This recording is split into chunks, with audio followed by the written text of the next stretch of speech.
We have sound. All right. Oh, careful with that. Careful with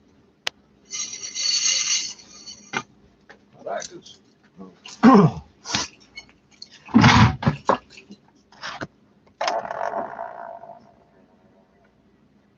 Oh, I forgot to type in the title, eh? Oh, well, fuck it. Oh, so on the positive note, I now know what all the fucking health problems I have are.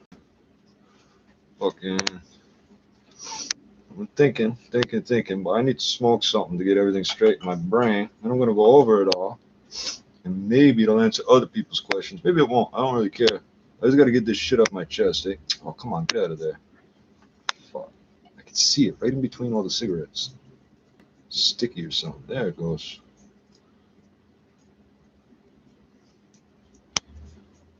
Fuck. So, where do I begin? They diagnosed me with schizoaffective, but apparently that's not true.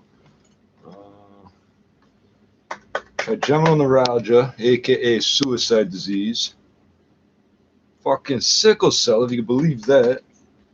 I know I say a lot of things hard to believe. That one's just. If you know what it is, you look at me and you go, how?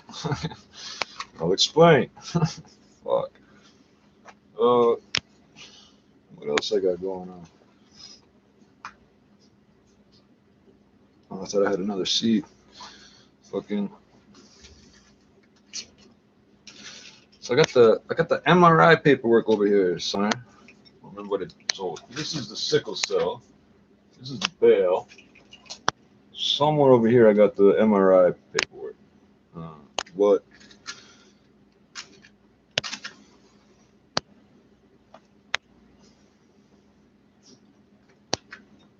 Essentially, what the MRI said that was relevant to me, it says mega cisterna magna, or it actually says magna cisterna magna. Well, whatever. Google came back with mega cisterna magna. And it says something to do with an enlarged portion in my brain that may or may not have something to do with being prone to a manic episode. So, psychotic episode, manic episode. I'm not the fucking psychologist. I don't know what the fuck I went through. I just know I was going a little bit crazy a couple years ago. And the medications they gave me didn't work. So, I don't know. They say that it's one of these blanket diagnoses. Eh? Like you can diagnose someone as schizophrenic, but at the same point, it's not one disease for all the patients diagnosed with it. So, it's pretty much useless to diagnose somebody with that.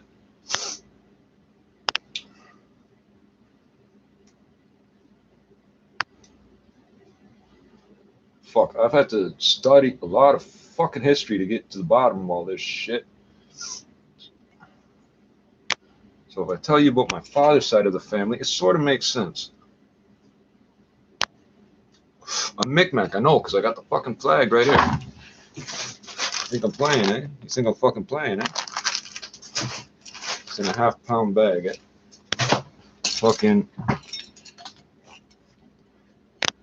So there is no one bloodline of Micmacs. So some First Nations, I don't know for sure, but some people seem to represent that they have like a pure bloodline.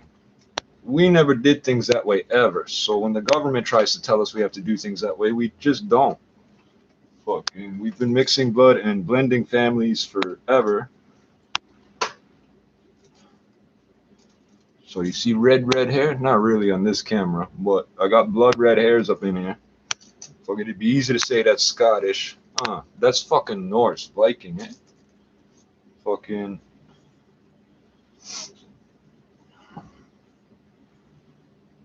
So we've now convinced the scientists that the Norse, the Vikings were here in Canada before it was called Canada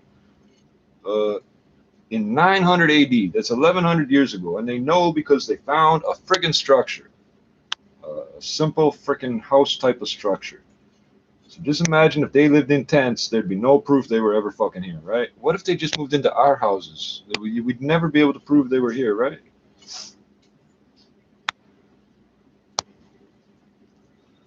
So after the Norse stopped coming, bubonic plague spread around the world. the same time, I don't think that's a coincidence. They still sing songs about Micmac today. I don't know how you pass on a song 1,000 years, but apparently they do it. Fucking. So the part of history that Canada will admit is that the Micmac have been fighting with the British for 500 fucking years. And we've been, I don't know what the word is, you know, you think freedom fighter, okay, freedom fighter, frees people, frees, fights to free people. I don't know what word to use. I don't like the word rescuer, but whatever. So I don't like the words African American or slave or freed slave or former slave. I don't like none of those words, eh? But all the people that were enslaved in, I keep calling it African American, in the U.S., the ones that got through the border to come up here, the Underground Railroad, what they don't talk about much is the Micmac at the last end of that fucking Underground Railroad. You can't make it through those woods. You can't make it through those woods without help. I wonder. I'm so curious to know what types of things happen to the bounty hunters, whatever you call them, the people chasing down slaves to return them. I would love to hear some of the stories of what happened to them in those fucking woods. I know what's in those woods. Bad things. Big cats, wolves, bears, everything. Poisons, everything. Mud holes and sinkholes and whatever, goddamn. You could trip on a tree root, crack your skull off a rock 5 feet from the main path and nobody will ever find you. Period. That's what those fucking woods are like. So that's starting about 500 years ago. So what did the history books say? The British came here in 1508. And if I remember correctly, the first slave ship landed in the U.S. in 1519. But that's just what's on the records. Nova Scotia's on the fucking ocean. So if we had the Norse coming in 900 AD, why wouldn't the freaking Ethiopians, Nigerians, all them with the books that the whole world went to Africa to get books on boats? These niggas were smart. They knew how to make books and make people come get them. You think they couldn't pay their way to get on a boat and go travel? I'm deadly certain that there was black people in Nova Scotia more than 500 years ago. But that's not even the point. If you look at Nova Scotia, where the reserves are and where Africville was, we weren't white. We were all not white, so it didn't matter what we officially were. We weren't officially recognized as anything other than a bounty. There's a scalp bounty by law still on the books in Nova Scotia, 200-year-old law. So apparently the French at the time were paying, not the French Métis, the Acadians, whatever you want to call them, not the French that came and landed here and came to live here. I'm talking the French government claimed all of Canada for 100 years without telling anybody and then tried to sell it. But anyway, the French were paying a bounty for British scalps. So the British or the Scottish, whoever the fuck was in control at the time, put a bounty on our scalps. Nice. And turnabout's fair play. All's fair in love and war. I get it. I get it.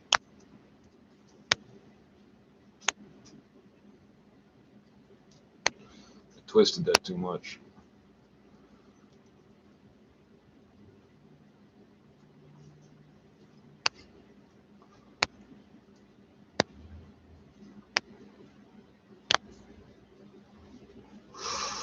So, I mean, to be blunt and curt about it, I could say my dad had kids with 2 different black women, if you want to get technical, because he did. But I don't know if my older brother, I called him my half brother, fuck. My older brother, fucking, I don't know what health problems he's got, whatever. We haven't seen each other in a while. Eh? We got too much in common. We're both a little out of it, you know.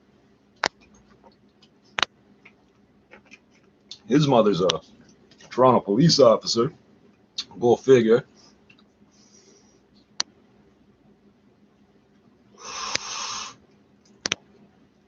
And just to make my little story a little more interesting, at one point, for some reason, so for whatever happened with my dad and this other woman, I don't know, but at some point after they stopped seeing each other, he runs into her new man. Not good. My dad stabs the motherfucker. Stabs him and fucking, long story short, when it goes to court, it went to court. He could have been fucked for that. Uh, the guy gets on the stand and says, no, that's not the guy that stabbed. Holy fuck, that's solid, eh? So that guy had no way of knowing, but if it wasn't for him saying that, I wouldn't be here. So my mother was born to Dutch immigrants here in Toronto. They ran from World War II.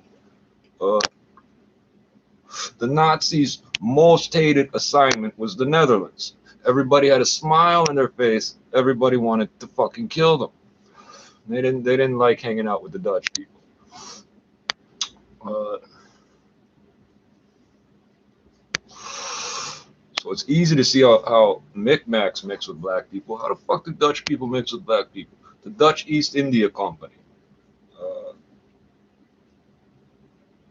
supposedly worth the equivalent of eight back in today's equivalent $8 trillion 200 years ago.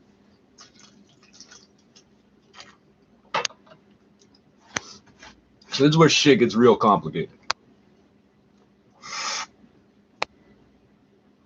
So ships with slaves and all sorts of other goods, fucking shit that they could export at a high price from Britain or the Netherlands or wherever in Europe, and fucking they could acquire at a low price and sell in the colonies at a high price because the colonists were now cheap labor and a high price market. They have to have tea, they have to have sugar, they have to all these damn things that they have in Europe that don't come from Europe. It's fucking, long story short, I'm descended from slave traffickers, slaves, and slave freers, rescuers. I don't like that term rescue, but whatever. I'm all mixed up in one fucking person. And what's weird is I can't figure out why black people don't hate Dutch people. So Afrikaans is just Dutch spoken with a drunken fucking slur. That's all it is. If you listen to people speaking Afrikaans, you think they sound like drunken Dutch people because they learned it from drunken Dutch sailors. Go figure.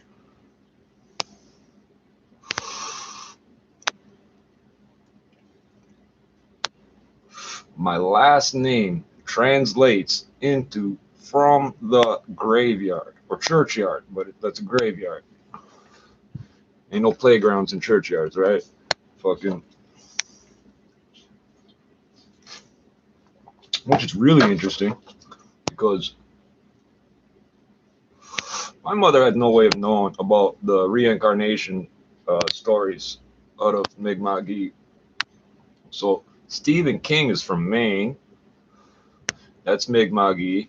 Fucking all them scary stories he tells, they all have little traits of Micmac shit in them.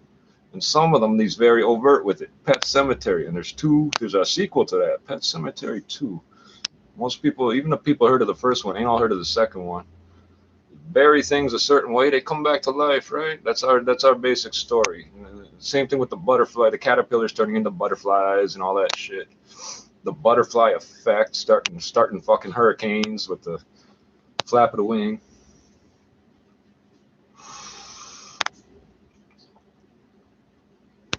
In my freaking coin book, there's a $200 face value coin, 1999. There are several different ones, but the one that concerns me is the Micmac butterfly.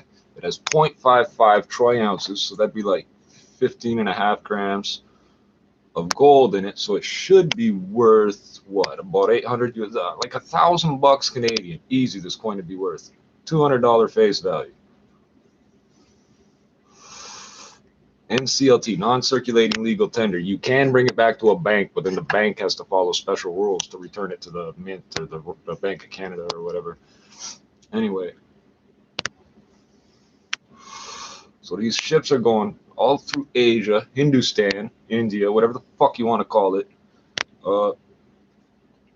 This is how you have people that look like Indians, not Indians, East Indians in the Caribbean, and they talk like Jamaicans, just like the white guys in Jamaica talk like Jamaicans, and the Chinese Jamaicans talk like Jamaicans. Some people up here have a hard time that they don't like seeing people that don't look like what they're used to talking that way.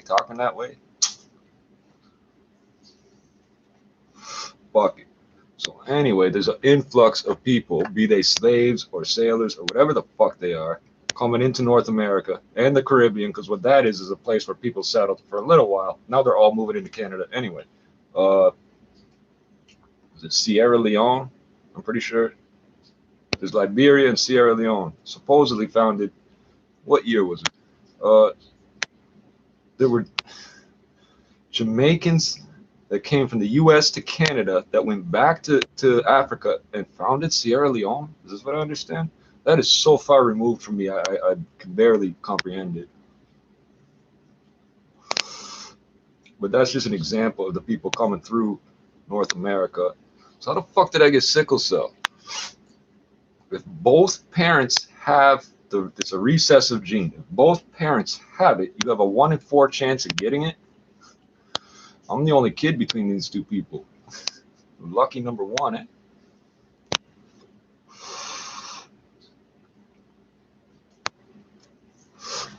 I could pull up my phone and just start Wikipediaing shit, but we'll get to that.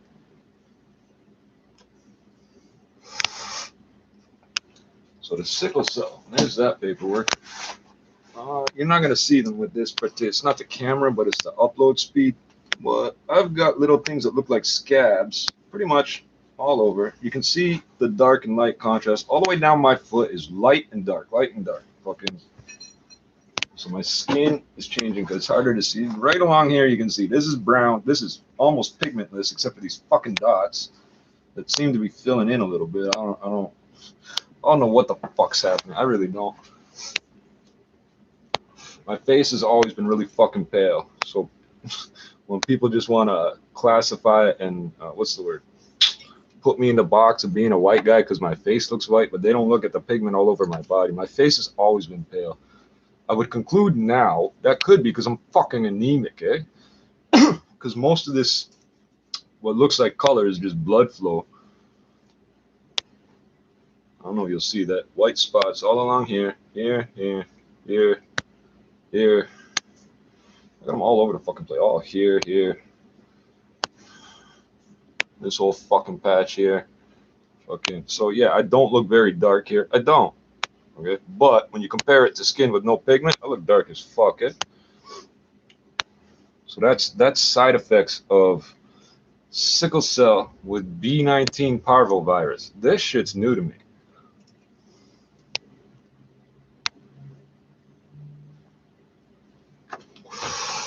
Oh shit, what did I just do? Set my house on fire. Oh, maybe not. Fucking B19 parvovirus. Like bingo, fucking B19, bingo, I die. Fucking. So if you know parvovirus, you're probably thinking of what dogs get. They have to get a fucking injection for. So that parvovirus is endemic in the ground, is literally all over the ground. Any dogs born that aren't vaccinated against it will fucking die. If they don't die, they'll get exceptionally sick, and it'll be really rare that they live through it. So I don't know, maybe if we just didn't vaccinate any of the dogs, maybe the dogs that survived might be immune to it from there onwards, but it was thought up by people on purpose to, I don't think they invented the virus, but it was thought up to spread it around anyway. They might have invented it, I don't fucking know. In order to kill off stray dogs. Well, it worked. It worked really fucking well. Now the 2 shots you have to get at the vet, parvovirus and rabies, and you can skip the rabies. In theory, you can skip the rabies. Like, you shouldn't, but they're not. The chances of getting exposed to rabies in their life is low. The chances of getting exposed to parvovirus, exceptionally high. Fucking. This is why when you see people with small puppies, you're not supposed to pet them unless they tell you it's okay to pet them. And you're not supposed to bring them to areas where other dogs are pissing and shitting and hanging out. But that's not the type of this parvovirus B19 only affects humans. It doesn't affect cats, dogs, or horses. It only affects humans. So it's not like that other parvovirus. And I don't remember how many types of parvovirus there are. There's just the one that I gave a fuck about. Okay, where is it? Splenic, acute, aplastic. There it is.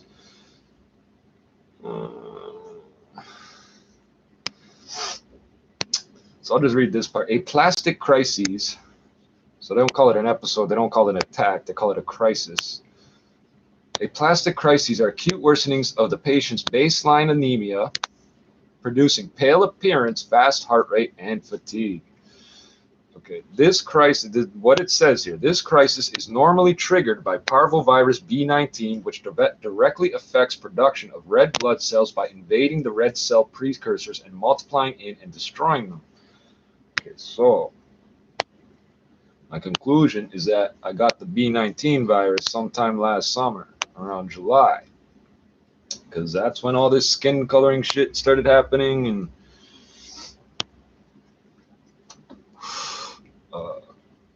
I got somebody else's blood on a wound. I'm pretty sure that's how I got it. In theory, I could have got it from somebody sneezing. I don't know if my immune system would have fought it off that way, or I don't fucking know. But the way it destroys them, I'm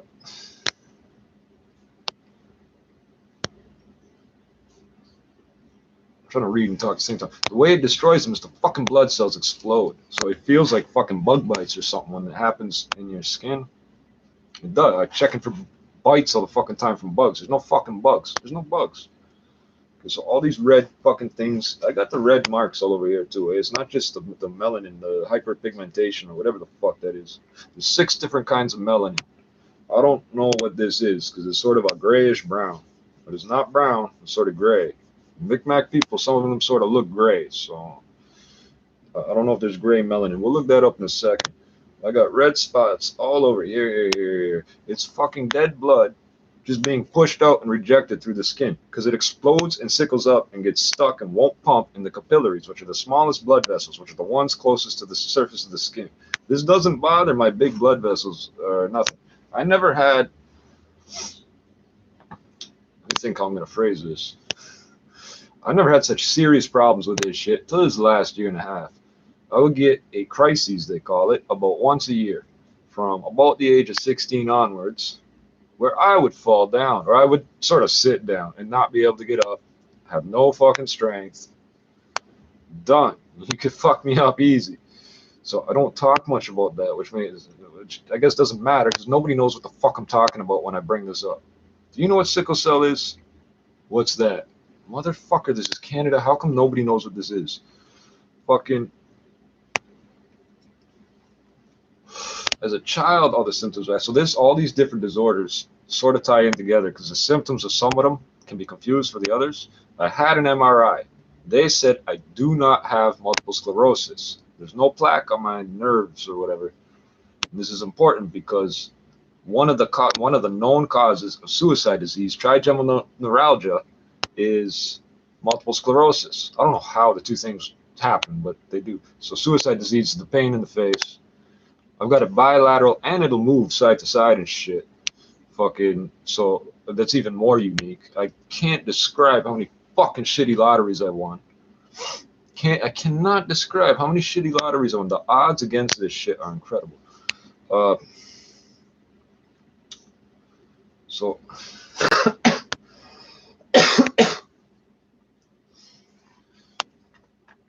I do not have MS. I do have some slightly enlarged portion of my brain that is of like little consequence to me, as long as I know what it is now. Did the doctors tell me what the fuck that meant? No, they didn't mention it. That would have interfered with their $700 a dose injections, right? Which I had to take to get out of the psych ward. Or I could just wait till the next month to see if the doctor changes their mind. And wait till the next month and see if they change their mind. Once a month. If I'm in fucking custody, I get a hearing like every week, every 2 weeks at the worst.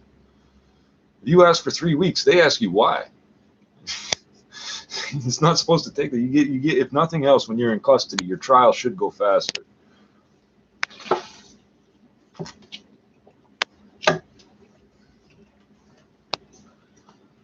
Okay, so I don't have MS. I do have trigeminal neuralgia. MS can make you fall down and have pains and shit, and all sorts of crazy shit can happen. when I was a child till about, so the same thing it says on this fucking article, which I didn't know. Apparently, the symptoms of sickle cell sort of change over the years. As a child, you get lots of pain. Yeah, I had lots of pain. And I kept hearing the term growing pains, quote unquote, growing pains. I don't know what the fuck that is because nobody my age or younger uses the term. I don't hear any doctor using the term anymore. But they would tell me, oh, we don't know. Could be something. Maybe it's growing pains. And then the doctor would leave.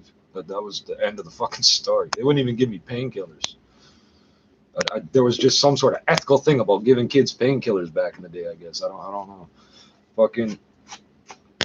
So my conclusion now, that was sickle cell. I was having was it aplastic crises? Uh, hold on.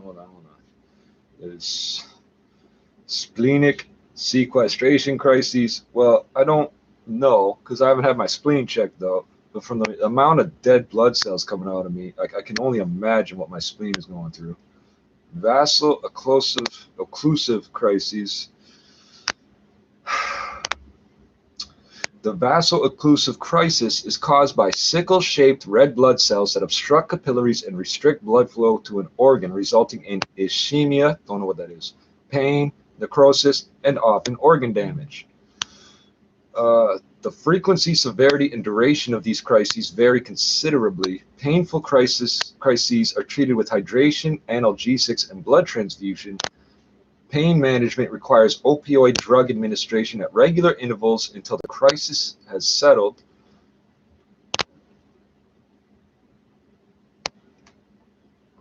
So somewhere along here it mentions naproxen and Dilaudid. What a fucking coincidence. The two drugs that work for me are naproxen and Dilaudid. Okay, and they're supposed to be just rewriting me these scripts over and over. I'm not even supposed to be fucking going through the shit I'm going through to get it. Will they give me the Dilaudid? Yeah, that's not the problem. I know you're thinking it's the 90s and they're cutting everybody off Dilaudid. They've had fucking Percocets and Oxys, which are the same fucking thing. They've had how many fucking drugs they've had to recall because it just fucking kills people. Oh, we got a heart medication. By the way, it causes heart attacks. What the fuck? What was that one? Vioxx? And not Lipitor, but another one. Viagra's giving people heart attacks. On and on and on.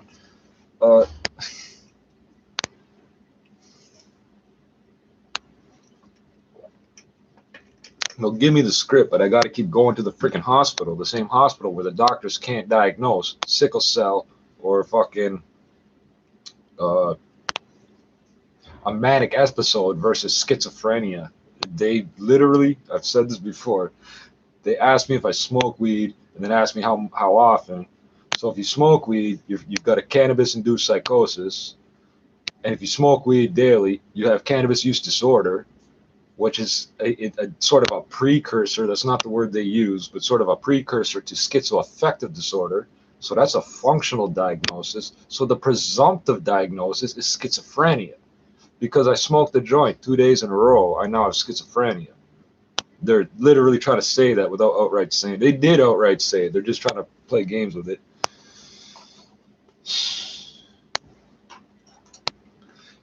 Anyway, the drugs that work for me are the ones that they're supposed to be giving me for this. So somewhere up here it describes the difference between the symptoms from when you're a child to when you're an adult. Maybe it's on the next page. I'm a little bit.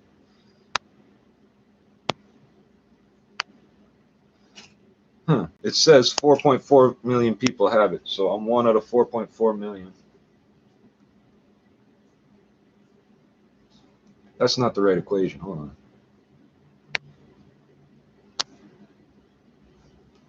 1 in 2,000, some shit.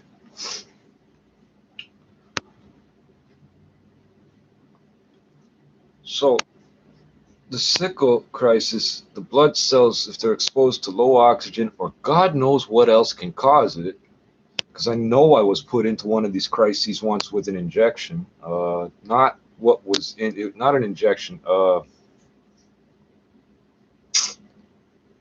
fuck, what's the word? Phlebotomy, drawing blood. And this person did not know that the spike gets attached to a vacuum bottle. I don't know why she said. She literally put this whole spike in my arm. It's like 1.5 inches long. Pulls the whole thing out. Pushes the whole thing in again. pulls the whole thing out again. I said, don't fucking do that again. She says, I wouldn't do that.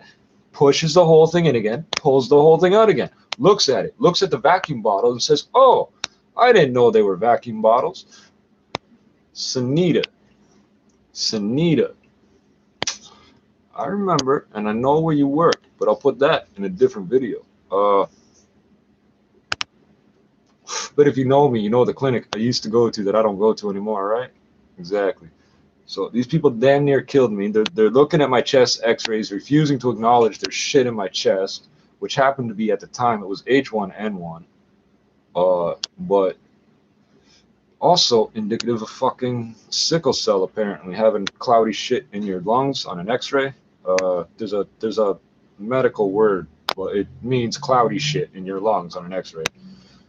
So it would help if I was going through this in order, right? So if the red blood cells are exposed to low, and your body can't detect low oxygen, it can only detect high carbon dioxide. You can't tell the oxygen level, you can only tell the carbon dioxide level. So this is like a biological reaction. This is not your head telling you what's going to happen and then the blood cells are doing it. The blood cells are just reacting. They collapse, they get clogged up in certain blood vessels, the smaller ones in particular. Your body has to deal with a low red blood cell count, and also fucking getting rid of all the dead blood cells. The hemoglobin in these blood cells is called HBS. Where is it? It's in here. Yeah. Follow. Oops. Let's go to the cross section.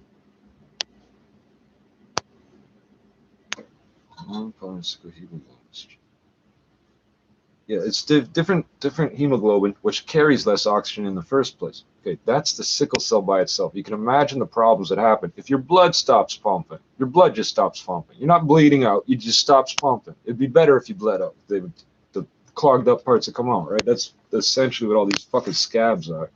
They're not even scabs. They peel off and they're not connected to anything. They're like separated off from the blood vessels somehow. Add in B19 parvovirus. Now, some of your blood cells are collapsing and sickling up. Some of them are fucking exploding. If you don't have sickle cell, you should only be sick with this shit a couple days, and you'll probably never even really notice you were sick. Okay, sickle cell anemia, sickle shaped blood cell.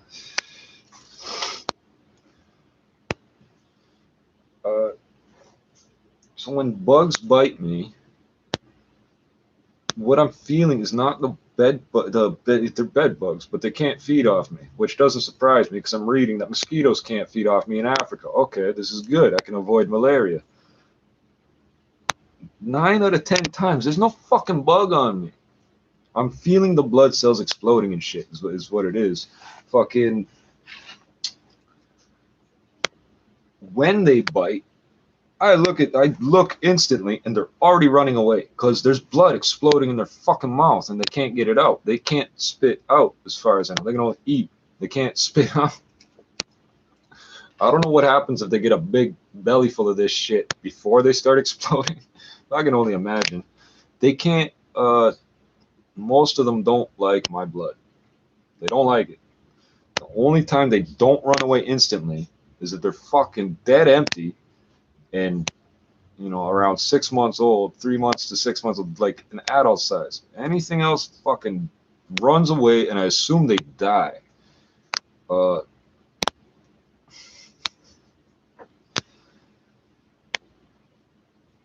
And there's something in the fucking bugs. This part I would need somebody with a proper lab to figure this out. I think there's an enzyme in the bed bug which is a protein molecule that lets it digest the blood, because it's not easy to digest blood. Blood pumps through your body. It's not, your belly can't handle that. Most animals can't really eat blood. They can, but they can't. Okay, they're not meant to. There's an enzyme in there that is triggering the fucking explosions in my blood cells. That's what I figure is happening. Because I can feel these motherfuckers near my skin. They don't have to touch my skin. My skin will explode with itchiness and this fucking exploding blood cell feeling. And I'll look and there'll be a bug right there and I'll fucking kill it. Whatever. It's not biting me. It's not touching me. All it could be doing possibly is farting. Literally. So the secondhand fucking methane and blood, whatever, sets off something in me. Uh, I lived through a bedbug infestation. So I tell you about the mental health aspect of this. I got taken away for 10 days because of a made up story. I won at the tribunal. I've read that paperwork on this channel. I know I have. Which never fucking happens. I don't know how the fuck I won. But it was true. I'm not likely to hurt anybody, which is they have to prove, they have to make the case. They're allowed to use hearsay and made up shit. They're literally allowed to just make shit up and then say they made it up because they're a doctor, so that's what they think would happen, so they can just make it up as they go. I swear to God this happened. Like I say, I win a lot of shitty lotteries, but they couldn't make the case I would hurt somebody. While I was gone, somehow I got bed bugs and scabies. I didn't get the scabies in the hospital. I'm sure of it because I would have been itchy then, and I wasn't. This started on my arms. Now I've got open fucking wounds from scratching. What the fuck is this? And I've got other people's blood from these damn bugs. Where the fuck did all this shit come from? And then my skin starts changing colors and I start getting these scabs everywhere. Go to the ER over and over for them to give me some fucking nicks. They keep wanting to tell me I need allergy medication, which coincidentally I have to pay $12 for. I'm not allergic to anything. If there's something fucked up with my skin, it means there's a fucking pathogen, man. I'm not allergic to anything. I'm not allergic to anything everybody else ain't allergic. I'm allergic to formaldehyde, cyanide, arsenic. I'm allergic to those things. But so it took a while to clear up. It didn't take a while to clear up the scabies. That's fucking one treatment and it's basically done. I couldn't figure out why my skin was still fucking always irritated. It felt like I was being bit when I was never being bit by these friggin' bugs. I was never being bit. I was very, very rarely being bit by these bugs. Okay, I didn't bring them in this fucking building. I'm not fucking spreading them around. I kill these fucking things. Literally with my own blood, I'm killing these fucking things. Aside from all the ones I step on and flush down the drain. And the whole world right now apparently has a bed bug problem. It's been on like 60 Minutes and shit. They tell you they got special plastic things on the bed now so you can put your luggage on the plastic instead of on the mattress because your luggage just mixed with thousands of other people's luggage. And you were in a confined space with a few hundred other people. And bed bugs love that. So all the fucking tourist destinations in the world have them. Thank you, Toronto. 16 million tourists a year. 16 million of them. I know which one of you brought the bugs. I do. Out of the 16 million.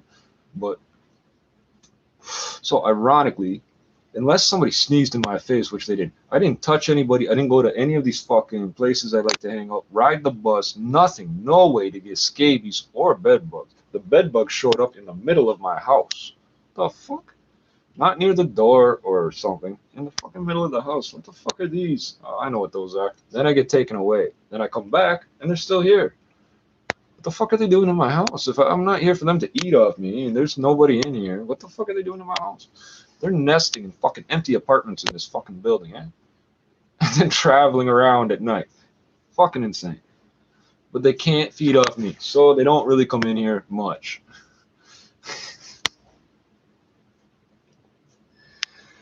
So I don't know how, I don't have an explanation for the scabies unless somebody fucking somehow put them in here. I don't know how that's even possible because they won't survive off a human body for more than like a day or two.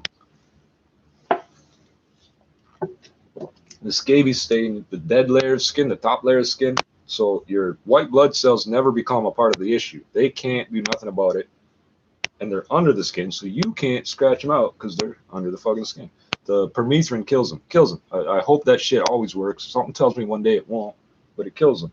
Fucking the scabies weren't really a problem, except that I tore my arms up, and I got like fucking can remember fucking. I don't remember if I smashed it or touched it and it exploded, but I remember getting blood on my fucking arm, going, oh fuck, and I'm trying to rinse it off and shit. Well, apparently I didn't rinse it off fast enough. Blood on blood contact. Ironically, I pretty sure I got the B19 parvovirus from a fucking bedbug.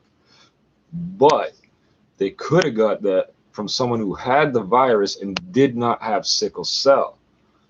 So maybe the blood cells weren't as explosive. Maybe it didn't fuck up in their mouth or whatever. I don't know. Fucking.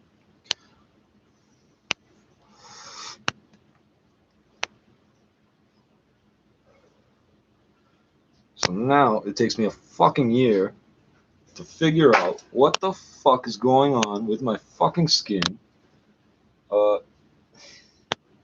Coming off of these fucking injections, which they do their clinical studies, clinical trials in third world countries for a reason, is so they can do a whole bunch of them, and they figure out which one makes their drug look best in the best light, and that's the study they publish. They're not required to disclose any of the other studies. So this medication that costs $700 a friggin' dose and has its own private clinic set up here with its own pharmacy that's not even, I don't know how they're getting drugs delivered from a different city. And I don't know why when I would come in, the needle's already open and set up. I'm supposed to let them stick me with this. Fucking the book that comes with the fucking needle. And they're always trying to throw it out on me. I pick it up. Why do you want that? I want to read it. It's mine. Fucking says it's effective in their studies, studied for 15 months. Well, that's an odd number. Why not 12, 24, or 18? Why 15? After 15 months, this shit makes you crazy. And the doctor they got up there does nothing but make rude comments about me nonstop for an hour and keeps rewriting this prescription for this fucking drug. That's all he does. And he's like the head of this private clinic now that's funded by the government. I don't know how the fuck this shit works. There's a shitload. $700 for the drug. How much are they paying the doctor? How much are they paying all these fucking people that they got?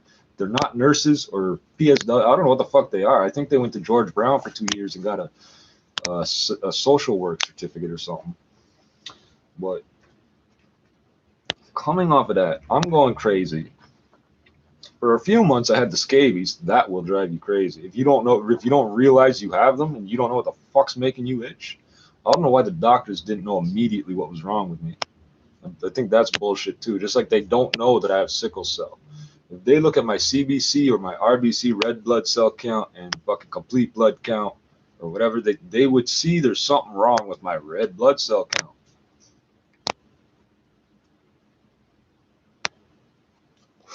You can see pigment on my arms and none on my face. That's how fucking pale I am. I know I got hair on here now. You can't see it, but the parts you can see pretty much glow in the dark. I'm pale as fuck, but they won't. It's alphabetically first. Anemia. What comes before anemia? I can't even think of what would come before anemia. AIDS. That's it. AIDS, anemia. In alphabetical order. Do you have AIDS? No. Do you have anemia? What's that? That should have been the fucking order. A computer would have done it in alphabetical order.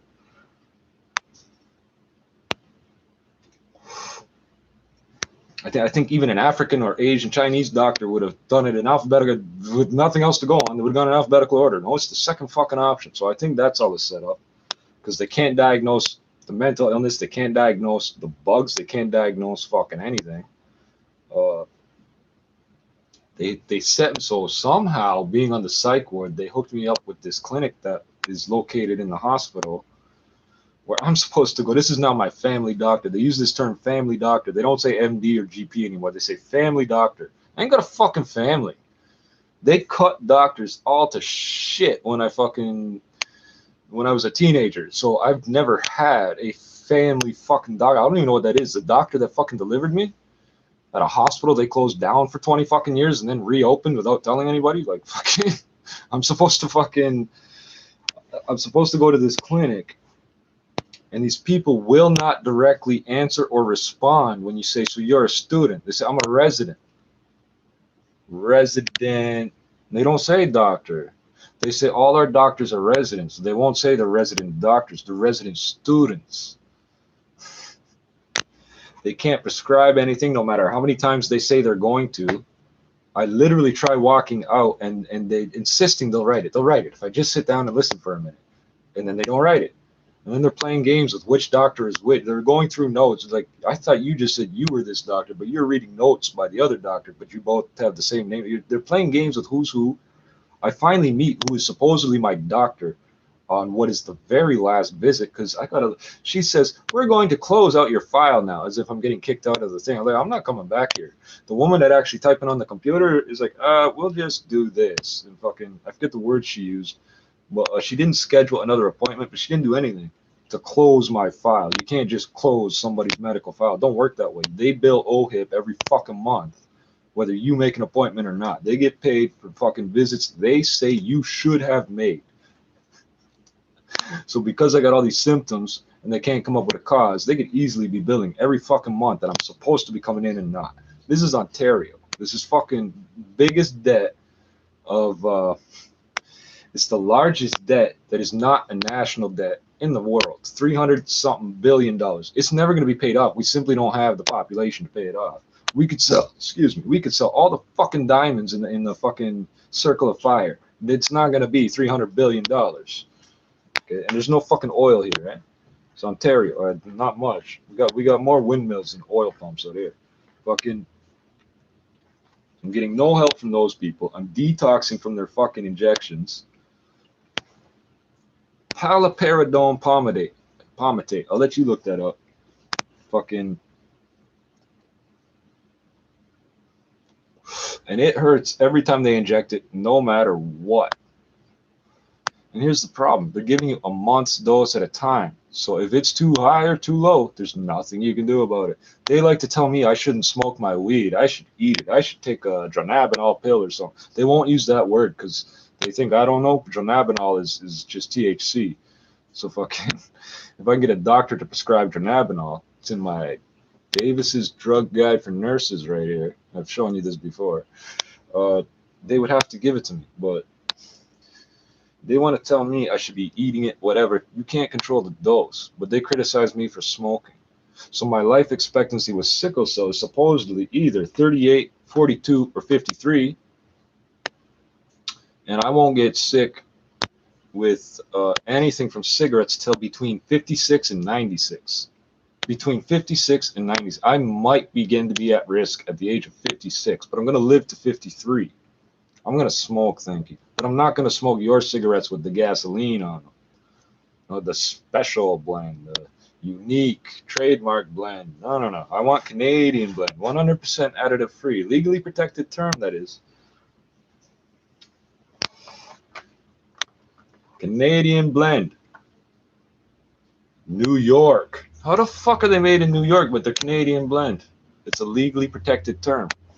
So anyway, now that I'm telling you to smoke, I'm going to smoke. I'm going to smoke my weed too. Why? Because it opens up my lungs so I can breathe better. God only knows how many dead blood cells there are in my lungs. I fucking lived in a place for a couple of years with a gas leak, and I could not, it didn't matter what I told the people I was living with, they would not do anything to get it fixed.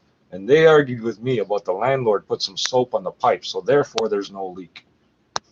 Bitch, I said the fucking stove is leaking. I'm leaking. So I was diagnosed with chronic bronchitis. You're not supposed to get over gas fitter's cough, but apparently I did because I don't seem to have no problems from it. But that was 15 fucking years ago.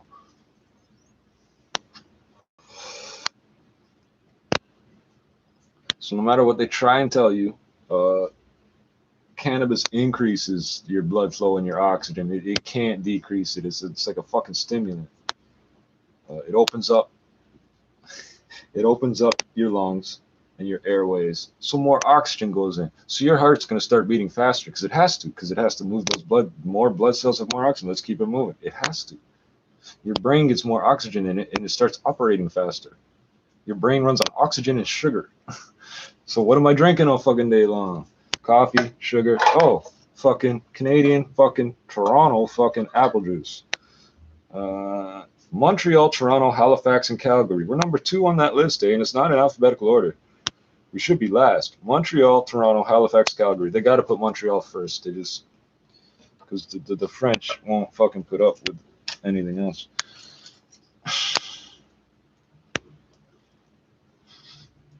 Fuck. I just found a spliff on the floor, so I win some good lotteries too.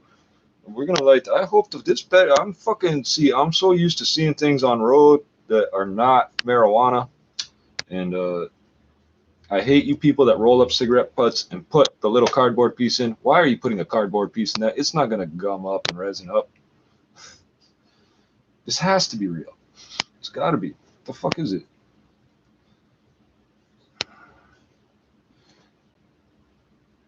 I know I'm rambling. The story rambles. Okay, I go back 1,100 years with this story. I'll come back to the Netherlands soon. Soon, I will. Ah, fuck it. I'll start now.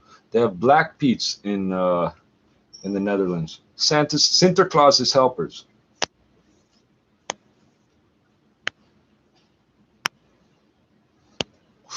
They never oh, they never refer to them as slaves that I know of. I'm not there. I don't know how they talk. Yeah, anytime I've seen this, it's Sinterklaas's helpers. They call them Black Pete's. Why? Because they're black. There's no playing around. They're uh, African Netherlandian. What the fuck? They speak the same fucking language. Afrikaans, Dutch. It's the same people. I think I said before. I don't know how black people don't hate the Dutch. See, I'm in a unique position of being mixed on all three sides. So I can't fucking have that be. I literally can't have that be. I'm gonna be mad at myself. What one side of my family did to the other side of my family, and the other side of my family had to intervene 500 fucking years ago. You fucking serious? I'm more concerned about the racism I see today. Thank you. Uh, they're trying to change the name. Yeah, that's real, eh? I'm tripping, but it's real. So I found it on my floor. I must have put that down and passed out and forgot I did that in the morning. I must have knocked it over. They're trying to change the name to Colored Pete's. Okay, doesn't sound any better if you're American, North American. Colored. My grandmother, if my grandmother had to tell my grandfather that a black person came in the store and was looking for something, uh, she said, "Oh, that young colored fellow was here." 'Cause she's old as fuck. Okay, she said, "That young color." You go, until she said nigger. Then you go, "Oh, okay." So I don't. You say colored here, it's different than if you say colored over there. Colored, they put rainbow colors, all different colors. It's not code word for black. It's rainbow fucking colors. Okay, so they want to get rid of the Black Pete's from, well, the Dutch don't, but some people want the Dutch to get rid of the Black Pete's from the Christmas celebrations. Get rid of the whole fucking Christmas celebration if you're going to, man. You want to sterilize it so there's only white people in there. The fuck are elves? The fuck are elves? Black Pete's are big. They're full-size people, right? And Sinterklaas comes on a freaking boat, right? I'm pretty sure. Boat full of niggers, for then a bunch of gifts for kids. I don't know what message is being sent with that. I don't. I saw a photograph of a bunch of American Indians in front of a house that looks like the White House. You know, these big southern houses on the plantations back in the day, they all look like the fucking White House, which it really means the White House was made to look like a plantation estate, really. It's even got the big, huge yard with the fence around it. The fuck? What are you growing there? Nothing, because you ain't allowed to have no slaves to pick it for you, right? Right? Except the black woman, the first lady, Michelle Obama, to grow a garden. That's very subtle subliminal fucking messaging, eh?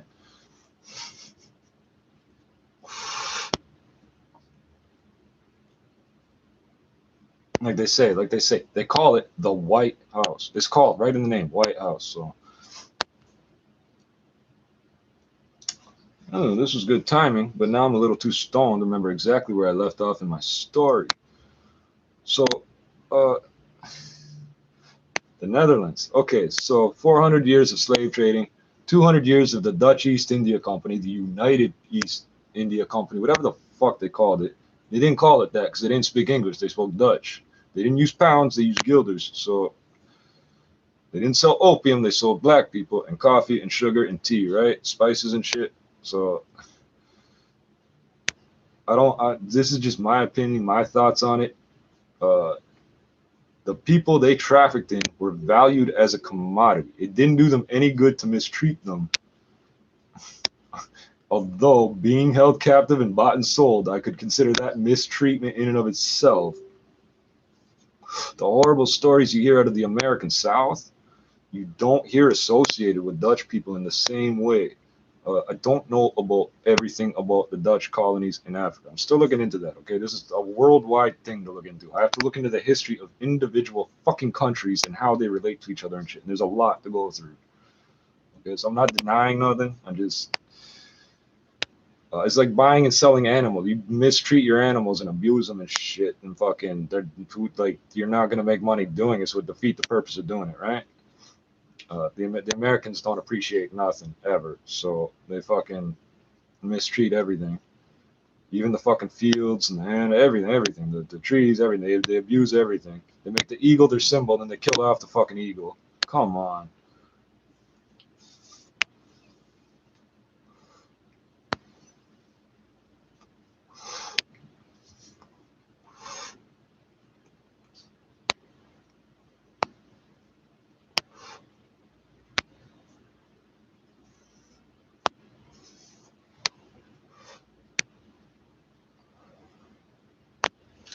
Motherfucker.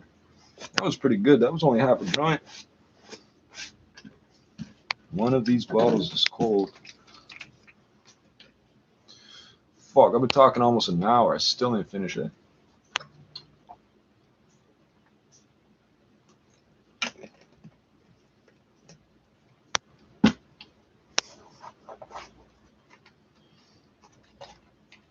So I thought about it, and my mother's parents fleeing the Netherlands for a war, they could have just as easily ended up in Nova Scotia and ended up living halfway between Africville and Pictou Landing First Nation.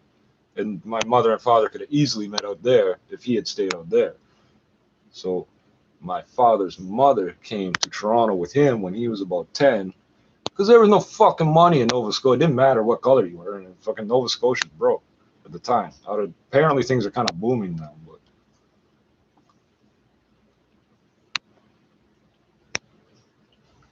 you know things are booming when you have a thriving crack cocaine trade, and that's all I'm going to say about that.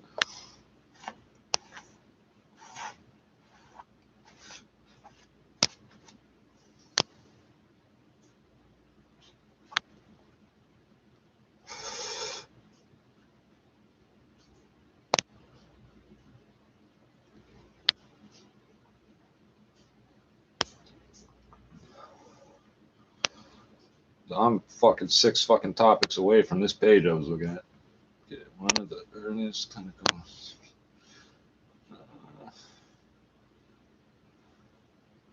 Huh.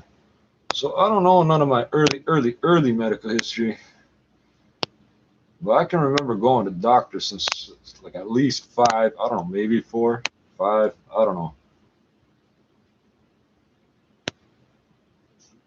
6. Regardless, young as fuck. So this is under the section of others. So I'm just gonna start reading. One of the earliest clinical manifestations is dactylitis. Oh, that's the finger thing, right? Isn't it? I'll find out in a second. Yeah, I'm pretty sure. Yeah, okay. I can't say that's what it is and then not check it. I gotta check it. Oh, for fuck's sakes, what are you doing to my phone? I don't have no top secret communications on this. You can sausage digit. Thank you. Yes. Okay. I did read this part before. Thank you. One of the earliest clinical manifestations is dactylitis, presenting as early as 6 months of age and may occur in children with sickle cell trait, which means they don't have to have both.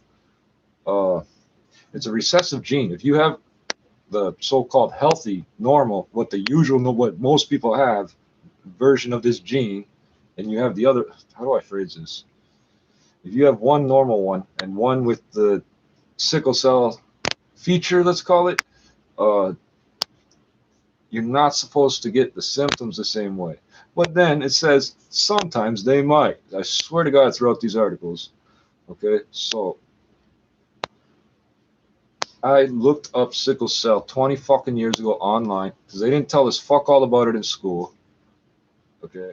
I don't know if they took the black kids aside and told them, or if they just heard it from their parents, or how they know. They know what it is, but they don't talk about it to everybody else in school. I don't know if they do now. This is 25 fucking years ago. They wouldn't talk about this in school.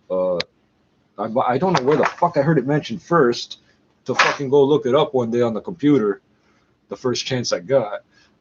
And some of the symptoms sort of match some of the shit I went through, but there wasn't enough information there, and I didn't have enough going on to realize it didn't affect me enough to be 100% sure what it was. Uh, like, fucking, and I don't think I read much about all the symptoms you get as a fucking child. So this is acute genetics. Where the fuck is the part about hemoglobin? Uh,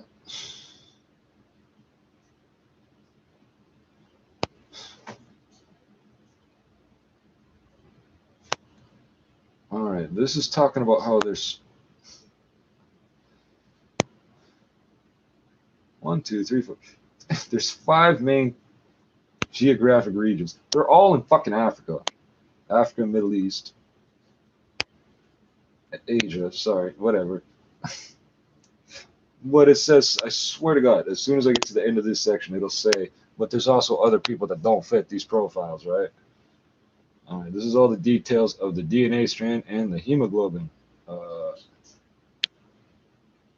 Normal adult hemoglobin is HbA, and the gene defect, just going to read it. The gene defect is a single nucleotide mutation. See, single nucleotide polymorphism. There's a second set of brackets. GAG codon changing to GTG. And the second brackets of the, looks like a B, globin gene, which results in glutamic acid being substituted by valine at position 6. Fuck off. The point is, the hemoglobin we got sucks.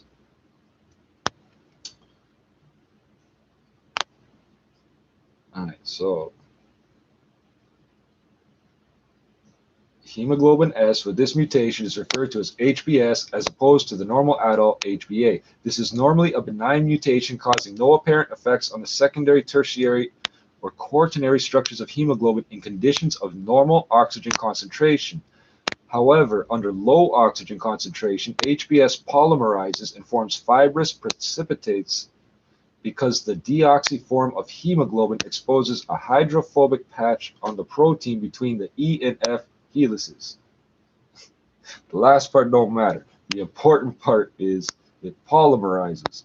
A polymer is a big, long molecule. That's not good for squeezing through a pipe.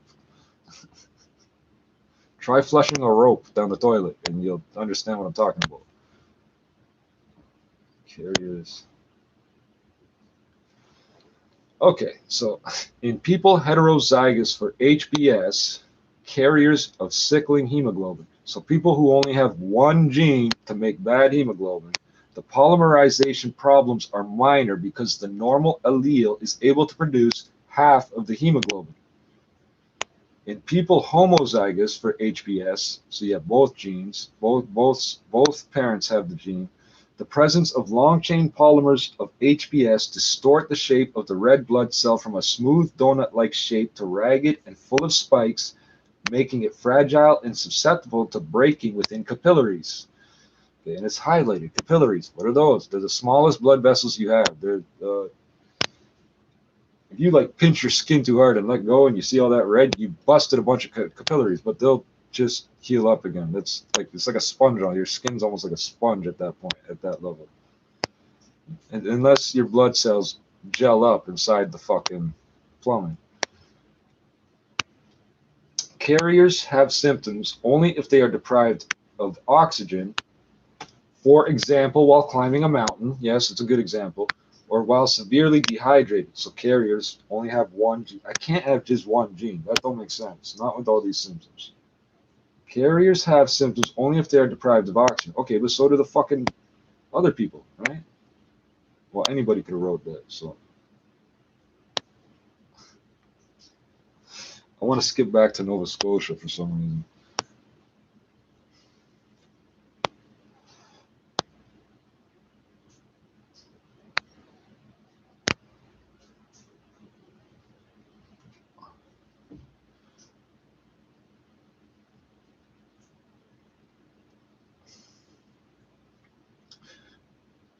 Recent. I don't know what recent means. I think 500 is recent when they say that this gene mutation, it's a mutation supposedly, just spontaneously happened 7,400 years ago due to the adaptive advantage of the heterozygote. So because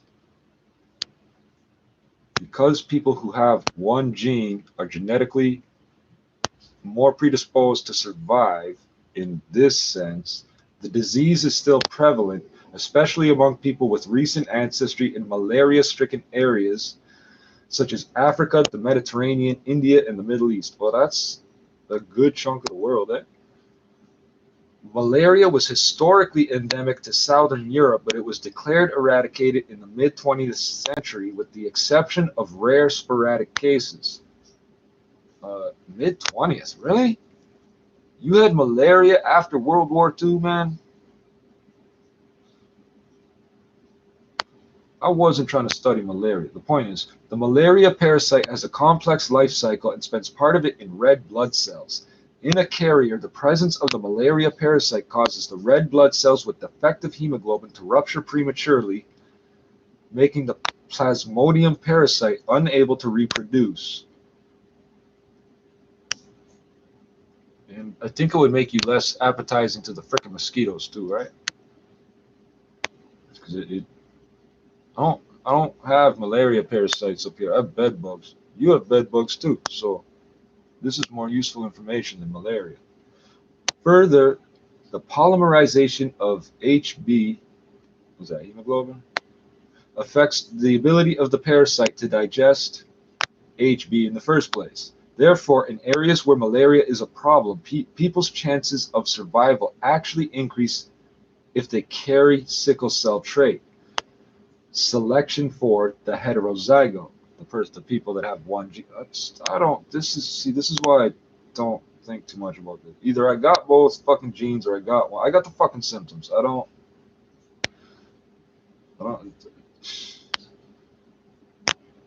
We'll get to the fucking parvovirus. I think I told you everything you need to know about the fucking. It does the same shit. It makes them explode.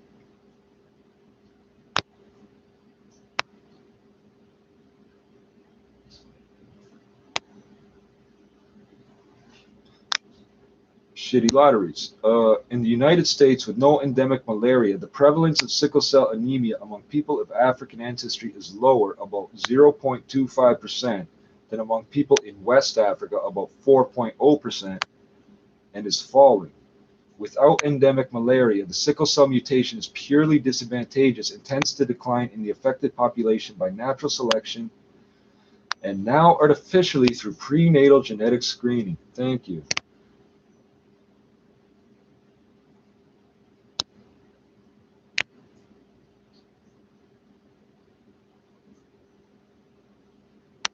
However, this is one long sentence. However, the African American community descends, there's supposed to be a hyphen there, isn't it? Descends from a significant admixture of several African and non-African ethnic groups and also represents the descendants of survivors of slavery and the slave trade. Thus, a degree of genetic dilution via crossbreeding with non-African people and high. This is just shitty lotteries, eh? What up, Tommy G? I believe human beings and cannabis both are not from Earth. I don't believe either one of us came from Earth. I think whoever put the people here also put the weed seeds here. I think that's what happened. Because they just grow everywhere on the fucking planet except where it's ice, where nothing grows.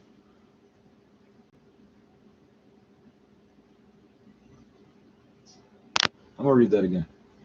Part of it. Shit.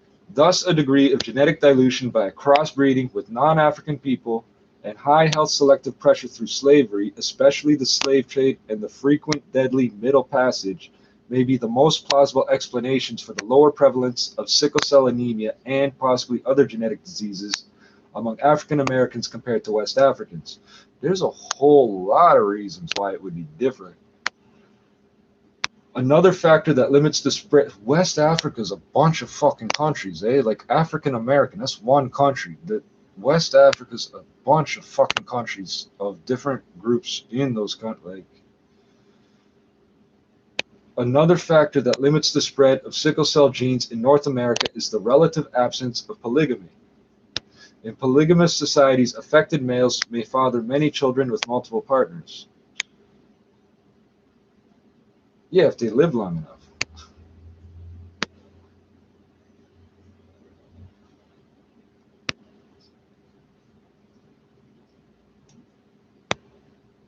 The loss of, I know I'm repeating shit, but the loss of red blood cell elasticity is central to the pathophysiology of sickle cell disease. Normal red blood cells are quite elastic, which allows the cells to deform to pass through capillaries. In sickle cell disease, low oxygen tension promotes red blood cell sickling, and repeated episodes of sickling damage the cell membrane and decrease the cell's elasticity. These cells fail to return to normal shape when normal oxygen tension is restored. It, so what repeated episodes? It fails to return, whatever. As a consequence, these rigid blood cells are unable to deform as they pass through narrow capillaries, leading to vessel occlusion, blockage, and ischemia. If I remember correctly, let's just open.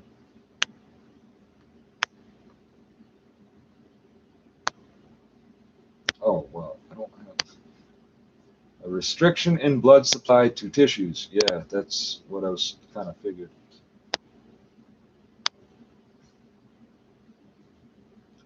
The actual anemia of the illness is caused by hemolysis, the destruction of the red cells because of their shape. Although the bone marrow attempts to compensate by creating new red cells, it does not match the rate of destruction. Healthy red blood cells typically function for 90 to 120 days, but sickled cells only last 10 to 20 days. Well, that's great. 10 to 20 out of 90 to fuck me, man. All right, where was I going from here? Mediterranean. Where the fuck is Morocco? I guess it doesn't matter because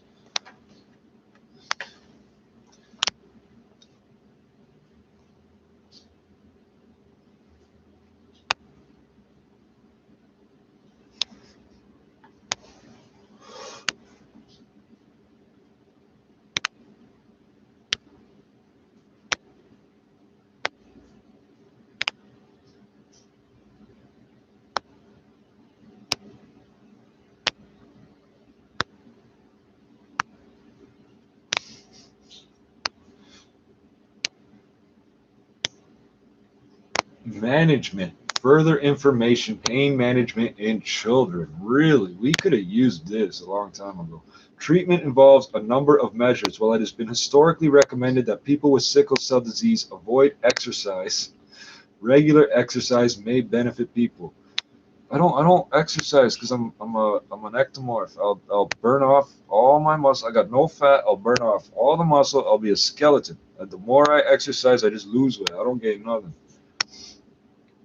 Dehydration should be avoided. Well, yeah, it should be for everybody, right?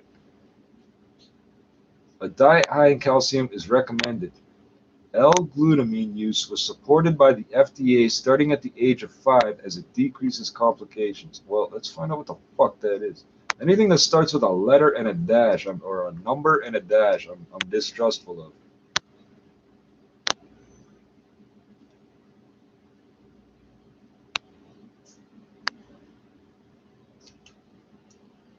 Yeah, more nutritional wizardry.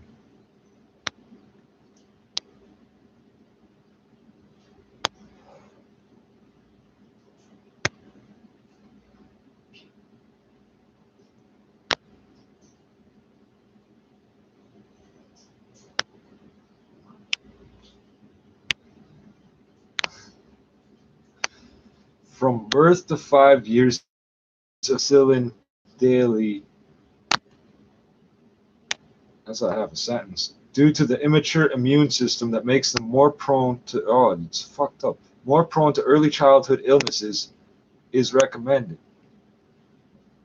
Penicillin daily. You got like two split infinitives in a row there somehow, one inside the other.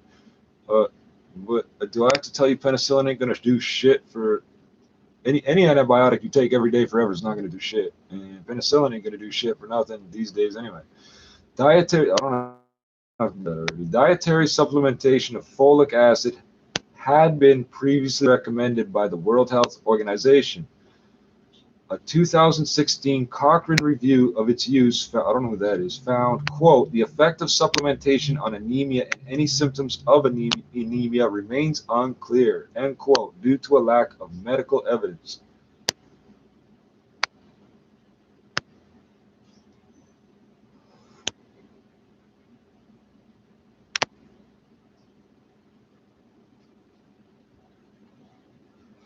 All right, we're back to malaria. See, I'm trying to see. The only reason I'm still on this fucking article is just because it's so fucking long. Malaria prevention. The protective effect of sickle cell trait does not apply to people with sickle cell disease. In fact, they are more vulnerable to malaria since the most common cause of painful crises in malarial countries is infection with malaria. Somehow, I don't think that's true. I don't think that's true. I don't think I could have got malaria as many times as I had pain, man. I don't think that's true. People, I don't see how it could be. How could you get malaria that many times and still be alive? People with sickle cell disease living in malarial countries should receive lifelong medication for prevention. All right, so diphenhydramine.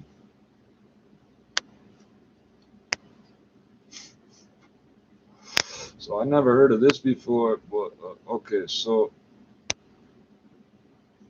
drugs. Diphenhydramine, never heard of it, is also an effective agent that doctors frequently prescribe to help control itching associated with the use of opioids. It says citation needed. Uh, Opioids stop itching. That's why when they come down, they're itchy. It's like going from one extreme to the other. They prescribe Dilaudid after laser eye surgery so you won't rub your eye because it's itchy. Everybody gets it. So it's just so you don't rub your eye because otherwise it'll itch. It's growing new skin cells and shit. You're going to go like this, you're going to fucking scar it, and you're going to be fucked up. So they just give you like a week's worth of Dilaudid, and then you don't itch. And if you abuse any of them, yeah, when you come off it, you're going to itch.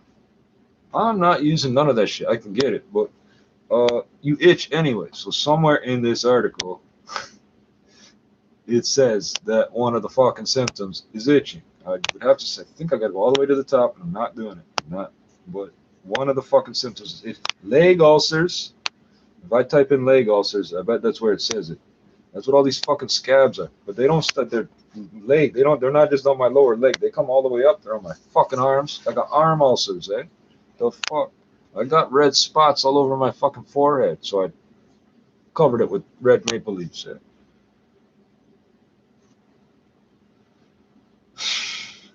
Blood transfusion? No, no.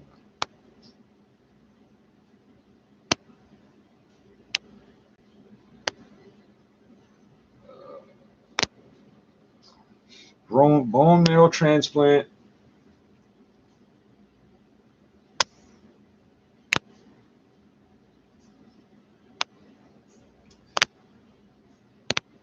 It says bone marrow transplants have proven effective in children. They are the only known cure for SCD, sickle cell disease. However, bone marrow transplants are difficult to obtain because of the specific HLA typing necessary. Ideally, a close relative, it says allogenic, don't know what that means, would donate the bone marrow necessary for transplantation. I'm not asking any of my relatives for fucking bone marrow. I don't like asking them to buy me a coffee, let alone. That's painful shit. And I don't want somebody else's bone marrow in my fucking bones, eh? That's a part of your body that makes stuff. I don't want it to be somebody else's, eh? That would be too fucking weird, eh?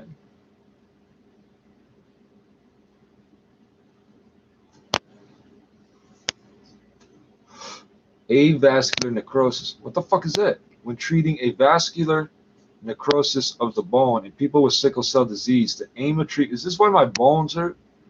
The aim of treatment is to reduce or stop the pain and maintain joint mobility. Fuck, are you serious? Current treatment options are to rest the joint. Yeah, I do that. Physical therapy. No, I don't do that. Fuck off. I'm not getting on that fucking hamster wheel. Pain relief medicine, joint replacement surgery, Jesus, or bone grafting. High quality randomized controlled trials are needed to assess the most effective treatment option and determine if a combination of physical therapy and surgery is more effective than therapy alone. Necrosis means death. Vascular is so cardiovascular. That's veins, right? Necrosis of the bone. Are you fucking serious? Psychological therapies, such as patient education, yeah, that'd be nice, cognitive therapy, behavioral therapy, and whatever psychodynamic psychotherapy is, that aim to complement current medical treatments require further research to determine their effectiveness. No, they don't. Telling me what this is helps, but it only confirms that there is, in fact, something wrong with me. Instead of having doctors pretend that I have schizophrenia, but I don't have a blood disorder. Hold on. I'm fucking serious. None of this shit here. You're not gonna cognitive therapy, behavioral therapy. So randomly I fall down, can't move, and it hurts. And my legs are full of holes. What behavior do you recommend I change to fix that?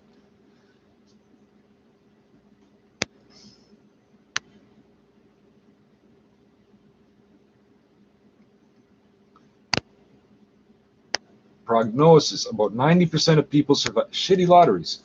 90% of people survive to age 20, and close to 50% survive beyond age 50. But that depends where you're doing this study. Eh? In 2001, according to one study performed in Jamaica, the estimated mean survival for people was 53 years for men and 58 years for women with homozygous sickle cell disorder. The specific life expectancy in much of the developing world is unknown. In 1975, about 7.3% of people with SCD died before their 23rd birthday. That's a lot. While in 1989, 2.6% of people with SCD died by the age of 20. That's still a lot. 2.6.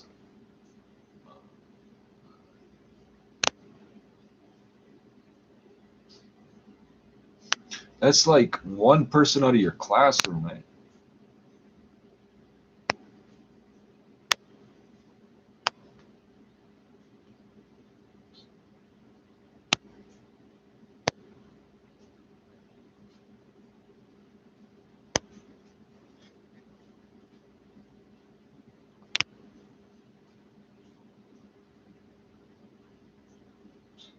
Okay, this is again with the penicillin and vaccination, which is nothing. I don't want you sticking nothing in my blood because you stop my blood from pumping. These people do this to me. They like to smash my head off the ground, pump me full of drugs, start asking me questions, and then put me in the coldest room possible with no food, no heat, no running water, and then tell me I have mental illness. I wouldn't do that shit to you. I might now because you're doing it to me, but I wouldn't normally think to do that type of shit to a human. Seriously. Oh, and every time if they put some sort of restraint on me, it has to be tight enough to fucking bruise or some shit. If they, I don't know where they got a fucking kitchen knife from. They have to cut me with the fucking thing while they're cutting my knapsack up. Why are you cutting my knapsack up? You can just open it. It's on my back. I can't stop you. I'm handcuffed, remember? Why don't you just undo the handcuff for a second, take it off, and then no, they pull out a fucking kitchen knife. That's on this channel, that video. You watch that. About halfway through, you see a fucking blade this long come out of nowhere. Where the fuck did he get a blade that long? Oh, it's not illegal. I'm just saying, he wasn't in a kitchen. Where the fuck? Where was he carrying that? There's no knife fucking holder in a fucking police belt or in a police car. They're not issued fucking knives. This ain't Jamaica or South Africa. They get guns. But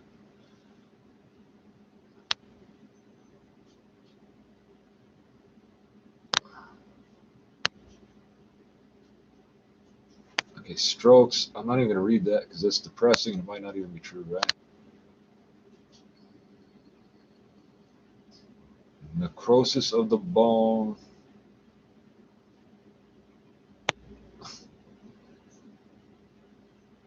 Decreased immune reactions due to hyposplenism, malfunctioning of the spleen. Yeah, I had a cold for 3.5 weeks. Everybody else had for 3 days.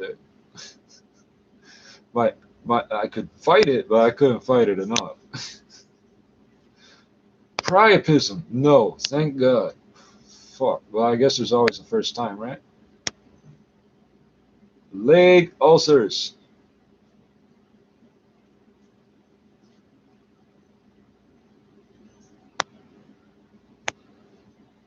In eyes, background retinopathy, proliferative retinopathy, vitreous hemorrhages, and retinal detachments can result in blindness.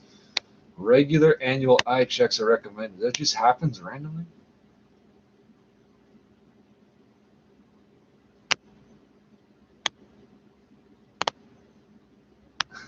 Chronic pain. Even in the absence of acute vaso-occlusive pain, many patients have unreported chronic pain.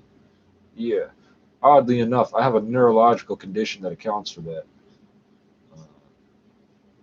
Because now I fall down and get weak. I don't hurt so bad. There's pain, but when I was a kid, it was horrible. And I guess I never thought about if I could get up and walk around. I just did it because it hurt so bad. The not being able to get up from the blood disorder has been happening since. Actually, it's been happening around since I was a teenager. It's the same as when I get episodes of the trigeminal neuralgia. Suicide disease is named that for a reason. It fucking, it don't make me feel suicidal. It's never made me feel like that. But it's had me laid out to where I couldn't get up for hours and hours and just try to sleep through it and just.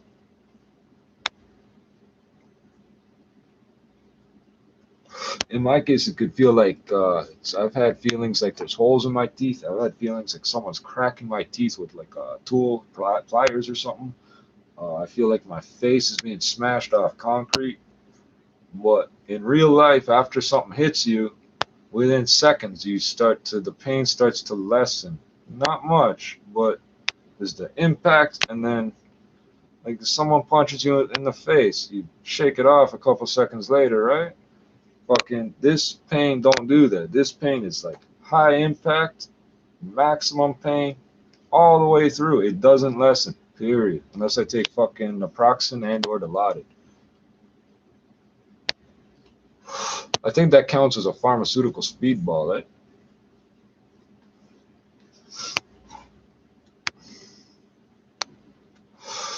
Jesus, risk of heart failure.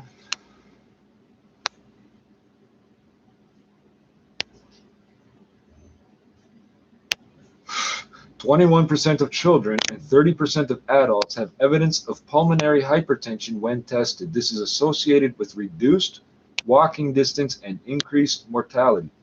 Yeah, I don't walk very far anymore. I do. I walk more than most people, but not as far as I usually do.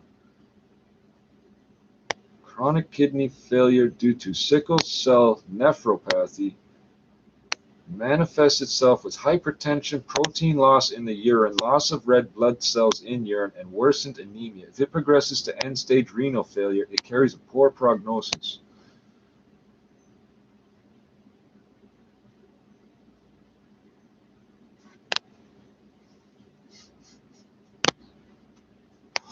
So where were Dutch people? So the highest epidemiology, the highest frequency of sickle cell disease is found in tropical regions, particularly sub-Saharan Africa, tribal regions of India, I'm guessing that's a large part, and the Middle East. Migration's a polite term. Migration of substantial populations from these these high prevalence areas to low prevalence countries in Europe has dramatically increased in recent decades. And in some European countries, sickle cell disease has now overtaken more familiar genetic conditions such as hemophilia and cystic fibrosis. In 2015, it resulted in about 114,800 deaths. Is that like worldwide? I guess that would be, it's under epidemiology, right?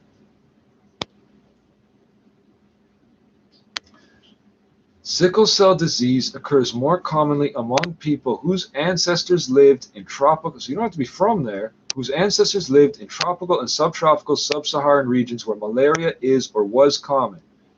Where malaria is common, carrying a single sickle cell allele confers a heterozygote advantage. Humans with one of the two alleles of sickle cell disease show less severe symptoms when infected with malaria. So that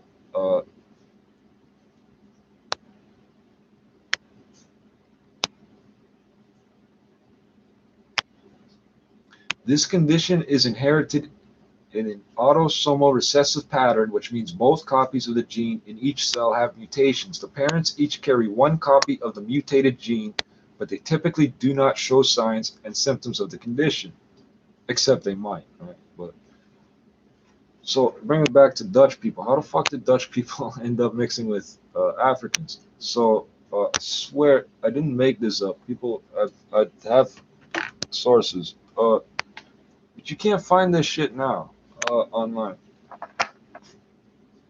So young men would go to Africa and set up a plantation or some shit, whatever they fucking did, make some money, and come back a few years later with servants and enough money to buy a house and all that bullshit. Fucking, there's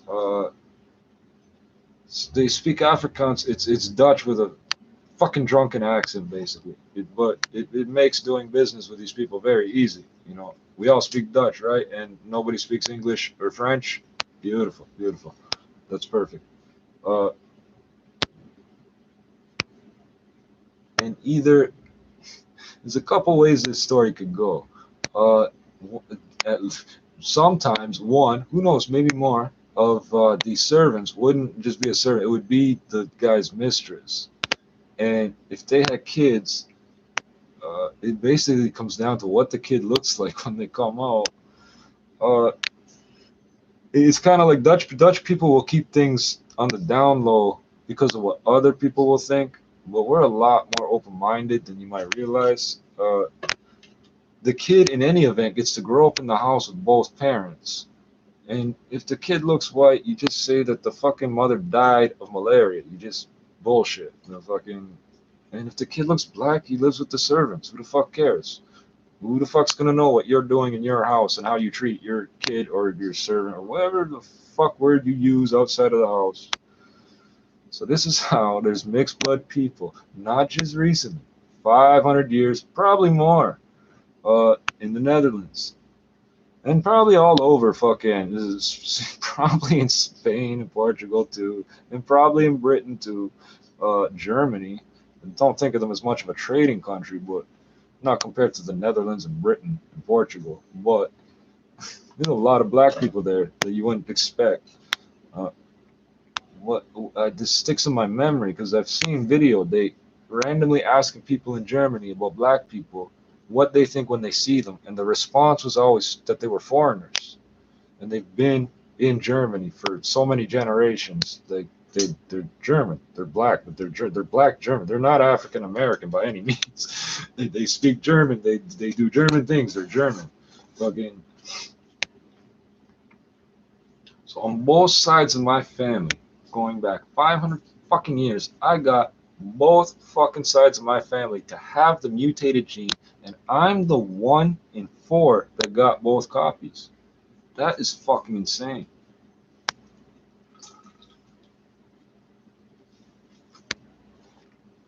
Shitty lotteries. That's what I'm gonna name this video.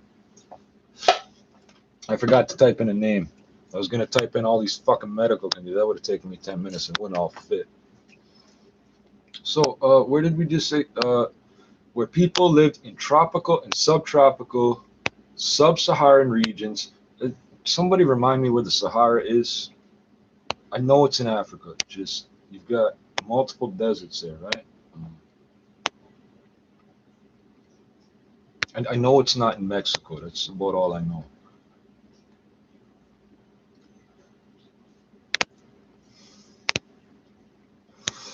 So who knows 300, 400, 500 years ago what the actual number of people that were heterozygotes was coming out of Africa back to the Netherlands. Could have been all of them.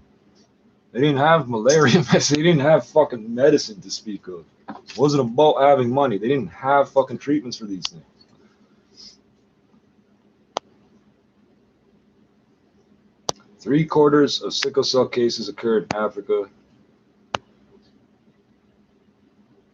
A recent World Health Organization report estimated that around 2% of newborns in Nigeria were affected by sickle cell anemia, giving a total of 150,000 affected children born every year in Nigeria alone.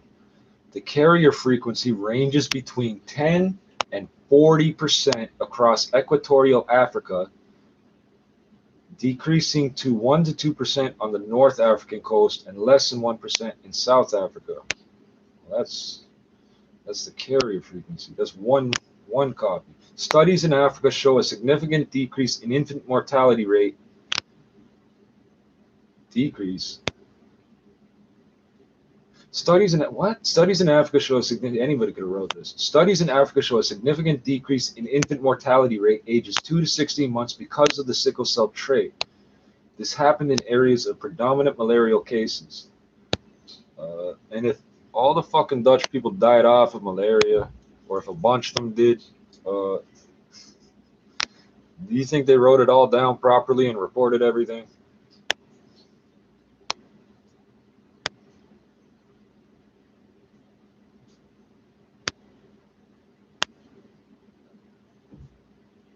The number of people with the disease in the United States is about 1 in 5,000. 1 in 500 African American children, 1 in 36,000 Hispanic American children have sickle cell anemia.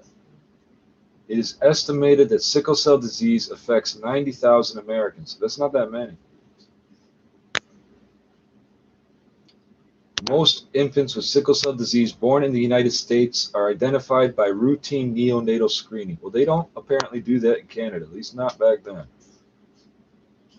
As of 2016, all 50 states include screening for sickle cell disease as part of their newborn screen. Sickle cell anemia is the most common genetic disorder among African Americans. Approximately 8% are carriers, and 1 in 375 are born with the disease. Okay, but that's a different citation than this. Said 1 out of 500 has it. This says 1 out of 375 are born with it. 8, 16, 24. That would be about 30. So 30 out of 375 would be carriers. Patient advocates for sickle cell disease have complained that it gets less government and private research funding than similar rare diseases such as cystic fibrosis. No shit. With researcher Elliot Baczynski saying this shows racial discrimination or the role of wealth in healthcare advocacy. Both. What do you mean the role of wealth? Or you were denied wealth because of racial discrimination. It's not the role of wealth. It's the role of racial discrimination in wealth, motherfucker. But I'm still standing on my land. I dare you to try to take it from me. And when I die, I'm either going to be abandoned somewhere in the woods, eat by a bear, shit out all over the blueberry fields, and mushrooms going to grow on that. Or fucking, I'm going to go up in smoke, and no matter which direction I go in, this is like 3,000 miles to the coast in every direction. So I'm going to land on something here. Or, you know, I'm not. I dare you to try to get me off the land somehow.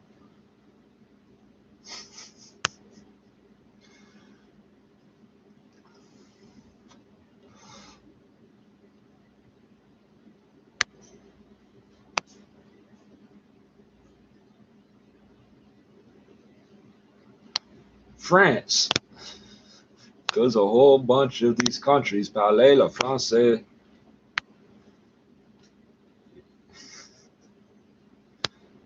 Same thing, colonial. They set up colonies. They go to war all over the fucking place. They retreat. This goes back 1,000 fucking years. This goes back to the fucking time of fucking when they burned, what was it, the Library of Alexandria or some shit. A long, long time ago, black people and Chinese people were considered the smart people of the world. And the British didn't like that. And the Dutch figured out how to make money off everybody, really.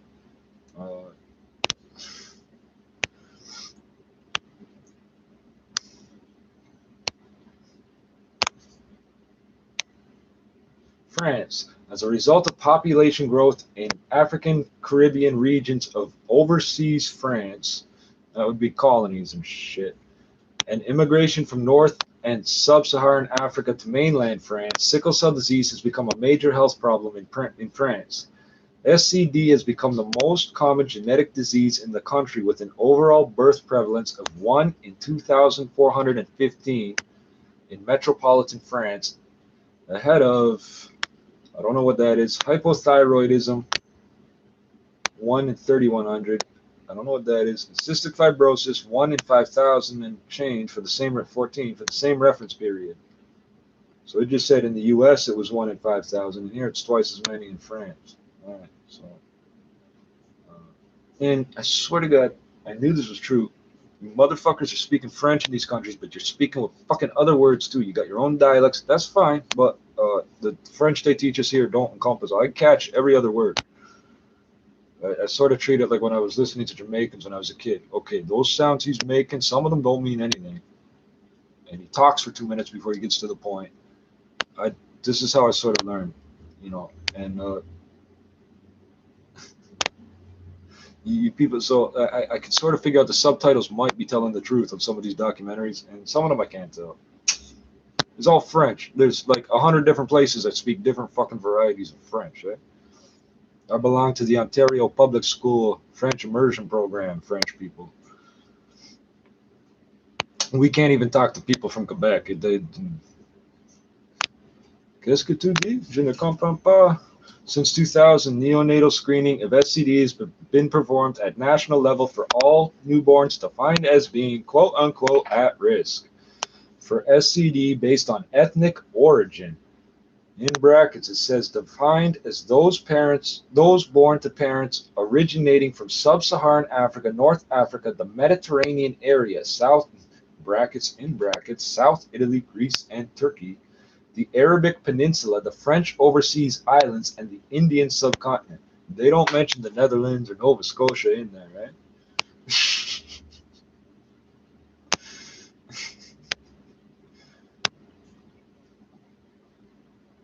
United Kingdom. In the United Kingdom, between 12,000 and 15,000 people are thought to have sickle cell disease, with an estimated 250,000 carriers of the condition in England alone. So what was it, 90,000 in fucking US? Some shit like that.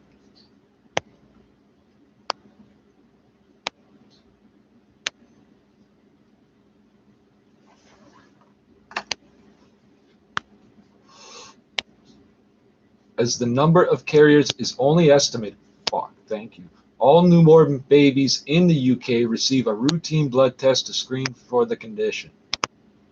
So does Canada do this? You know, due to many adults in high-risk groups not knowing if they are carriers, pregnant women and both partners in a couple are offered screening so they can get counseling if they have the sickle cell trait. Counseling, that's where they tell you not to have the kid.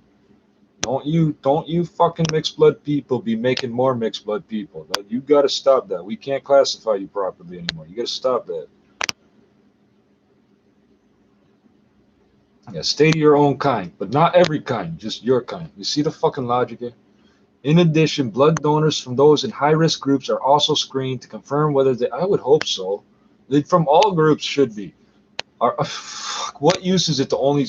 I'm going to read it. In addition, blood donors from those in high-risk groups are also screened to confirm whether they are carriers and whether their blood filters properly. Shouldn't everybody's blood be tested? Because you're injecting that into somebody that maybe their capillaries are smaller or something, and their fucking sickle cells will get all clogged up in there. You're gonna give them symptoms they don't know what they are. Fucking donors who are found to be carriers are then informed, and their blood, while often used for those of the same ethnic group, is not used for those with sickle cell disease who require a blood transfusion. Okay, but what good is it to give that? How hard up are you for blood, man?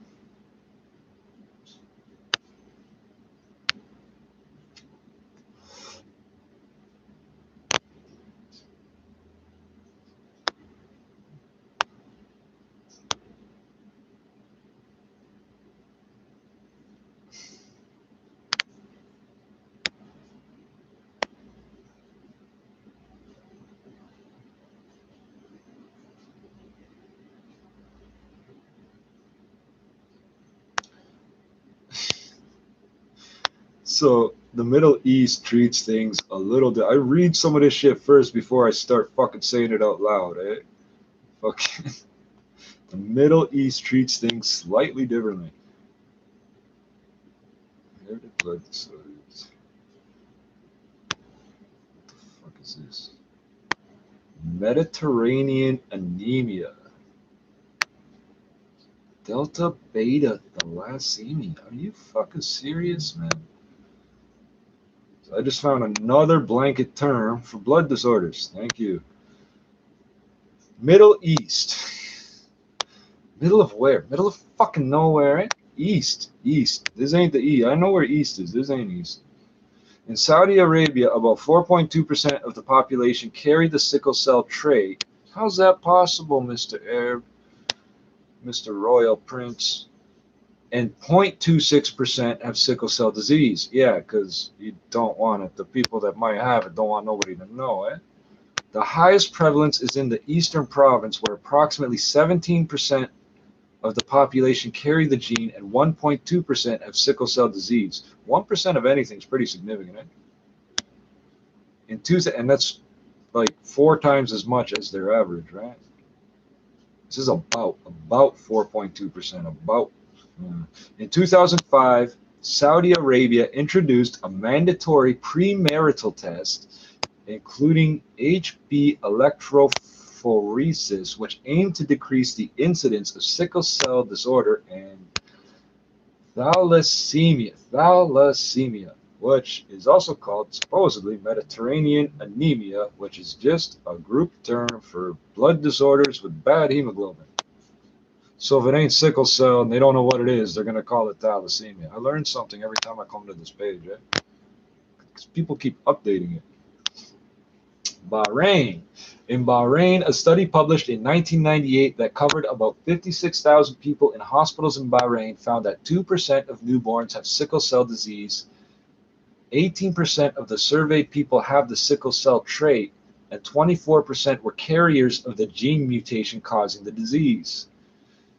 The country began screening of all pregnant women in 1992, and newborns started being tested if the mother was a carrier. In 2004, a law was passed requiring couples planning to get married to undergo free marital counseling. Premarital counseling.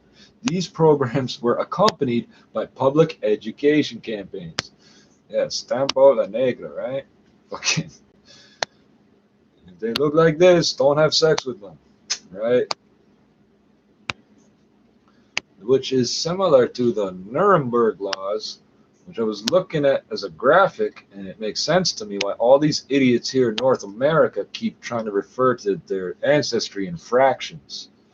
Okay, you can say that you're one half your mother and one half your father because you are. That's how the DNA splits.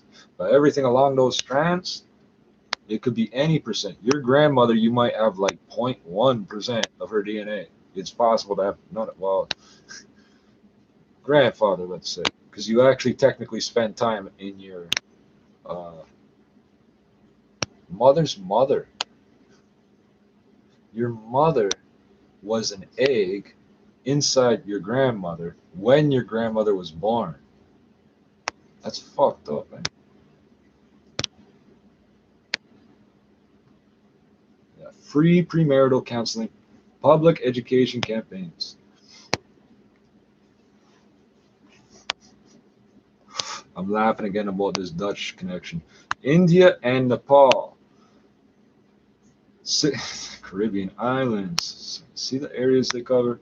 India and Nepal. Sickle cell disease is common in ethnic groups of central India who share a genetic linkage with African communities, where the prevalence has ranged from 9.4 to 22.2% in endemic areas of Madhya Pradesh, Rajasthan, and Chhattisgarh. It is also endemic among Tharu people of Nepal and India. However, they have a seven-fold lower rate of malaria despite living in a malaria-infested zone. Seven-fold lower. 1/7 or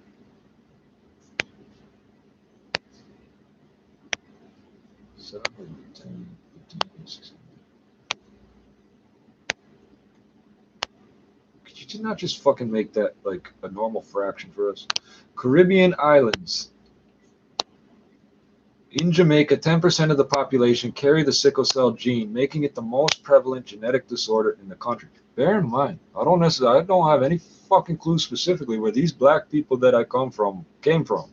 Africa, fine, but where did they stop along the way and when did they get here? I don't fucking know that part.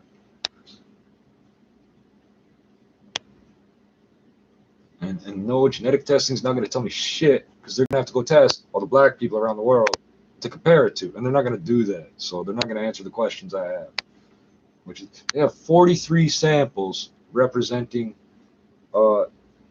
600 separate distinct tribes in North America. How do you have 43 samples to compare against 600 to tell somebody if they are or are not First Nations? That don't add up. That does not add up. You need a whole bunch from every fucking tribe, so it should be well over 600. There's 600 First Nations recognized in Canada, and some of these groups for the last few hundred years, for a bunch of reasons, have been keeping to themselves. They haven't had much choice. You need permission to come off the res. You're not allowed to buy. You can have guns, but you can't buy bullets. The fuck? I'm gonna hit you with the damn thing. Fuck. Fucking. There's a whole bunch of reasons why populations up here are all segregated. You're not. You can check me for genes and tell me what kind of sickle cell I have. I don't think you can technically tell me necessarily where I came from. Maybe. I don't know.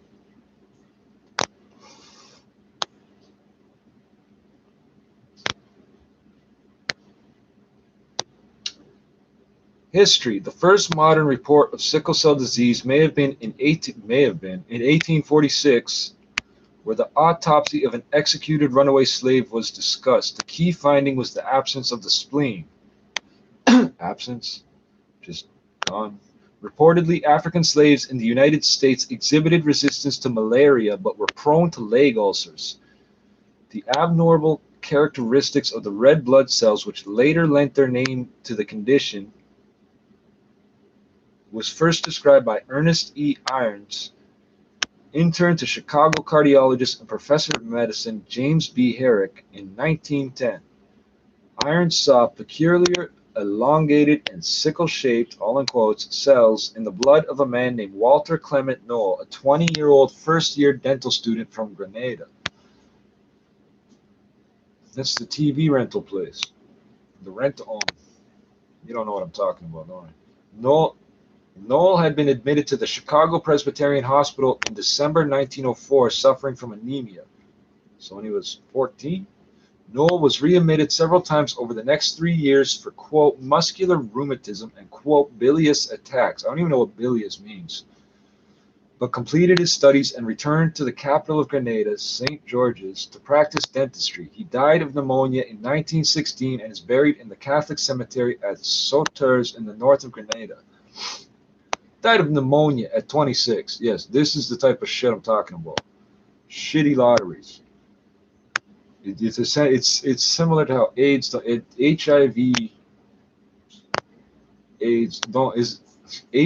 don't kill you. Some other stupid bacteria or virus overwhelms your body and you fucking die.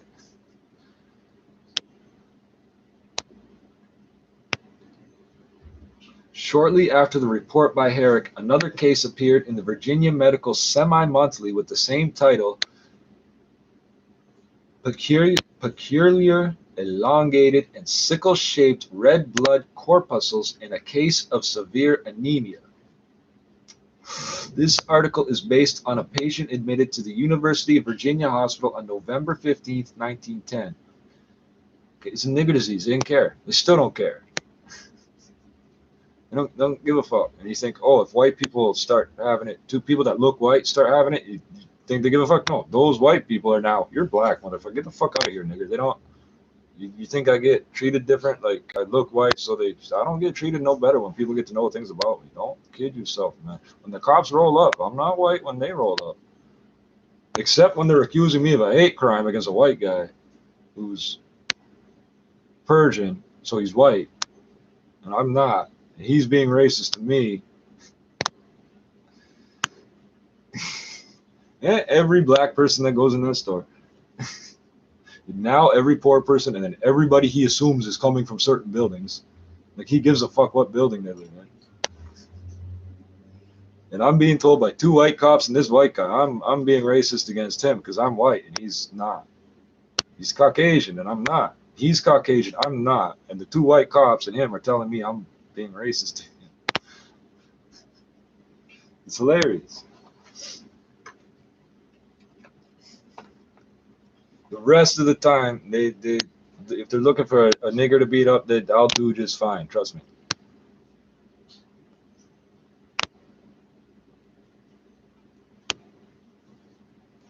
What do I get fucking nailed for? Fucking made up assaults by people I've never met, and fucking weed, and fucking uh, the other allegation. I don't go alone anywhere with women I don't fucking know it. I'm not catching that charge. Oh, he touched me, he hit me, he raped me, he tried to steal my credit card. Get the fuck out of here, you psycho. I'm not going nowhere with you. I don't know you. Aren't those all the same charges? Fucking, oh, you looked at a white woman. Today's version is you raped her.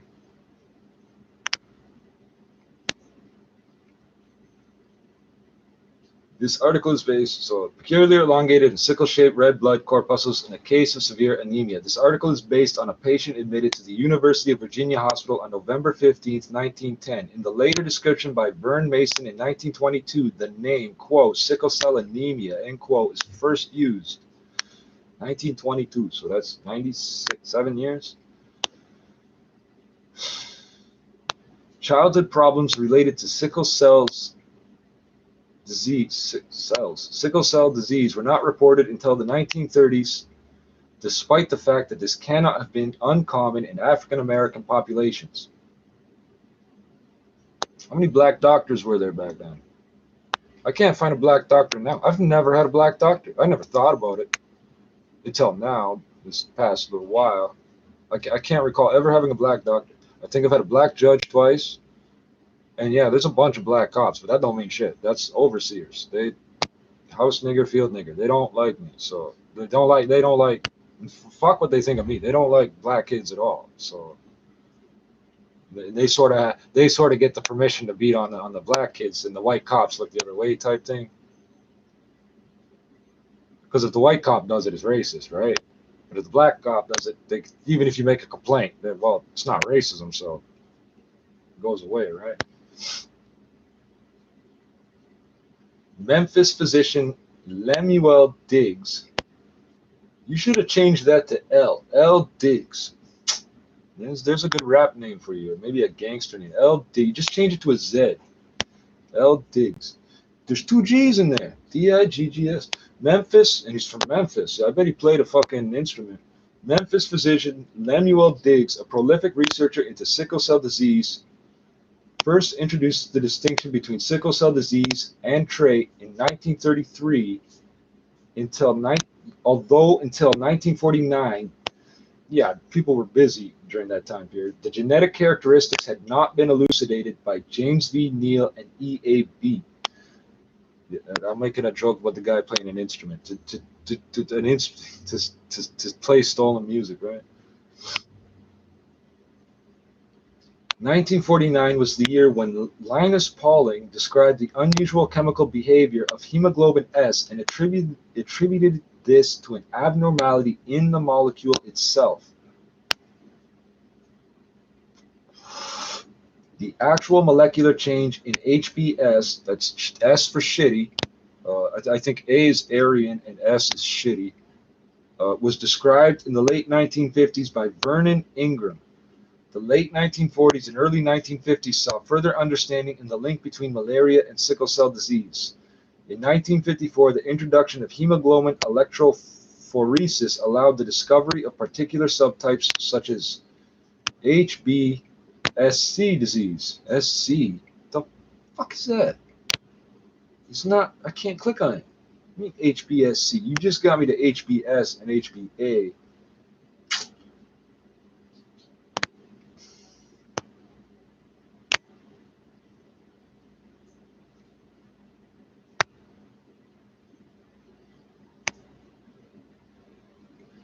Large-scale natural history studies. Natural history? I'm gonna go study niggers in their natural habitat. We gotta go to Africa. Large-scale, Nepal, the fuck? We'll just hire the locals. Large-scale natural history studies and further intervention studies were introduced in the 1970s and 1980s, leading to widespread use of prophylaxis against pneumococcal infections, amongst other interventions. Prophylaxis, you're preventatively taking medication, right? Bill Cosby's motherfucker. Bill Cosby's Emmy-winning 1972 TV movie "To All My Friends on Shore" depicted the story of the parents of a child suffering from sickle cell disease. Never heard of it. TV movie, 72. They didn't have fucking, you had that. I don't think they had fucking VCRs. The 1990s had the development of hydroxycarbamide. It's not highlighted.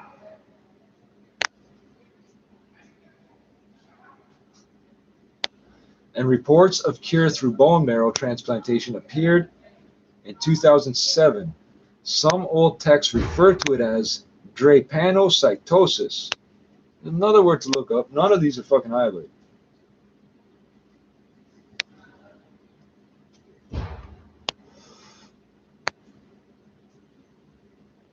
Oh, fuck.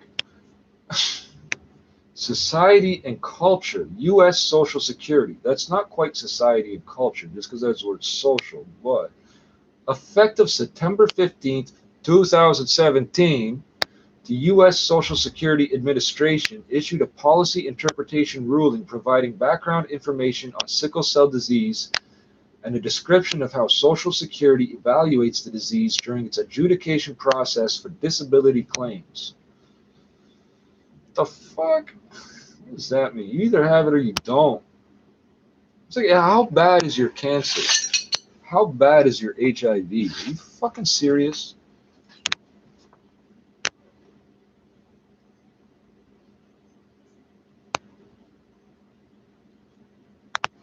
Oh, Jesus Christ. Research.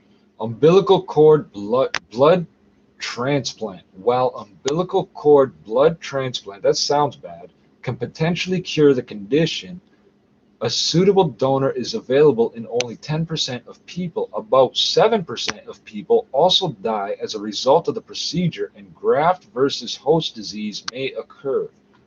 And I think that has to do with your body rejecting shit.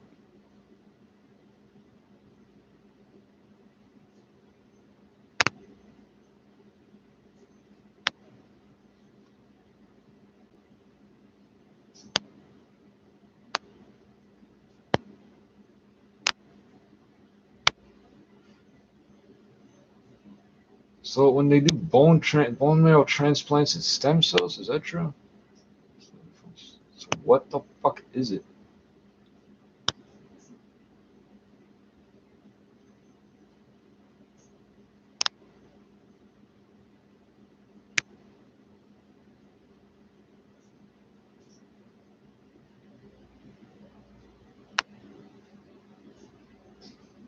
Graft versus host disease can also occur after a blood transfusion if the blood products used have not been irradiated or treated with an approved pathogen reduction system.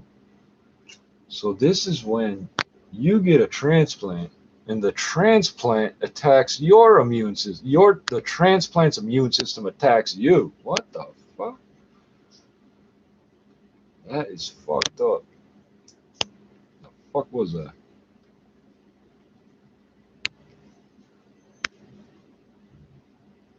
Gene therapy, not happening. There's a thing called gene knockout. Oh fuck, they might even use the word therapy. So it's kind of fucked up. There's a lot of people that don't like Micmac people. There's a lot of people that don't like us. There's people still mad at us for helping slaves get over the border. There's still people mad about that. I wouldn't be surprised if there's people in Africa mad that the Jamaicans went back there to make Sierra Leone. I wouldn't, somehow I bet there's people that don't like me for that. But that was the British, though, mostly. Uh, Gene therapy. See, the one thing about not being one single bloodline is you can't target all of us with one single thing. Well, I know they target me because fucking people will cough and sneeze and shit right up in my face and fucking uh, also all sorts of. I know people are trying to make me say it doesn't. This is the fucked up thing. If it's a normal fucking, it don't matter if it's some synthetic disease or whatever. If it's like a virus or a bacteria, my immune system will kill it. But they can literally give you a virus that won't do anything except change out one of your genes for another gene. So I don't know what they could do exactly. They could bleach my fucking skin white, Like fucking these are the things I think about as I read this shit. So I'm not a mouse. It's been 20 years. They haven't advanced on this. It says gene therapy. In 2001, sickle cell disease reportedly had been successfully treated in mice using gene therapy. The researchers used a viral vector. Did I not just say this? Viral vector to make the mice, which have essentially the same defect that causes human sickle cell disease, express production of fetal hemoglobin, HbF, AFSSC, okay, there's at least four, which an individual normally ceases to produce shortly after birth. In humans, using hydroxyurea to stimulate the production of HbF has been known to temporarily alleviate sickle cell disease symptoms. The researchers demonstrated that this gene therapy method is a more permanent way to increase therapeutic HbF production. Yeah, but what if it doesn't work for you and they don't know how to turn it off? Phase 1 clinic, that's the beginning. Phase 1 clinical trials of gene therapy for sickle cell disease in humans were started in 2014. Well, all the areas affected are third world countries, right? And then there's the United States, where if you're poor, you can get really fucking shafted by the medical system. They can take parts of you, make fucking medicines out of it, bacterias and shit that they take from you, something from your DNA, your blood cells, patent it, sell it. They're not even required to tell you. This happened to a woman, a black woman. I forget what the disease was. They took like a bacteria or her DNA or some shit, turned it into her doctor fucking made shitloads of money off it. She can't get nothing out of it. Phase 1 clinical trials of, I'll read it again. Clinical trials of gene therapy for sickle cell disease in humans were started in 2014. The clinical trials will assess the safety of, not the efficacy, the safety of lentiviral vector modified bone marrow for adults with severe sickle cell disease. So you're hoping that this thing's immune system don't attack you, eh? As of 2018, however, no randomized controlled trials have been reported. A case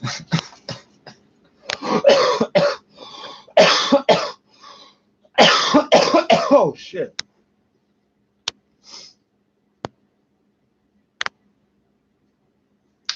A case report, I'm reading what it says. For the first person treated was published in March 2017, with a few more people being treated since then. It says they started in 2014. That's 3 years. It says they started, but they've only got a few that have been treated since 2017. It says the first person treated. They aren't required to tell you the first person treated. They would have to tell you the first study they did. They're not required to tell you about that. They're not required to tell you, fuck off. Yeah, this is the first guy we treated that lived. The first guy we treated successfully. That's inherent in the sentence. We treated him, successfully. We didn't kill this one. The fuck? CRISPR. Gene editing platforms like CRISPR/Cas9 have been used to correct the disease-causing mutation in hematopoietic stem cells taken from a person with the condition. In July 2019, the gene editing tool CRISPR was used to edit bone marrow cells from a person with SCD to turning on the gene for fetal hemoglobin.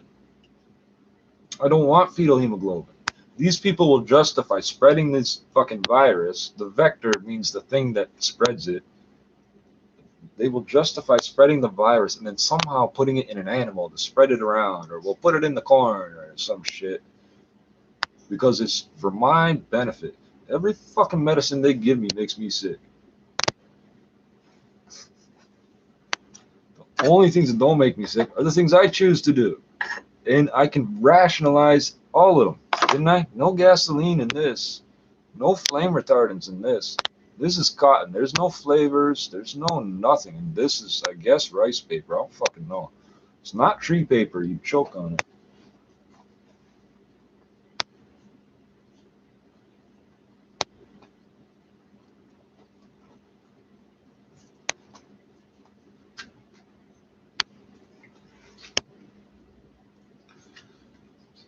Oh, and where was that going again? The Netherlands and Nova Scotia, Africa.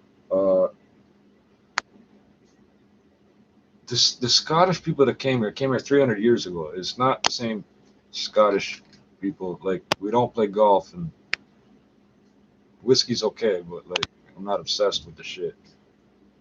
Fucking. So the fuck. Somebody said 16. It's not 16. It's one of 16 ancestors, but that don't mean it's 1/16th DNA. Like I said, I win shitty lotteries, right? So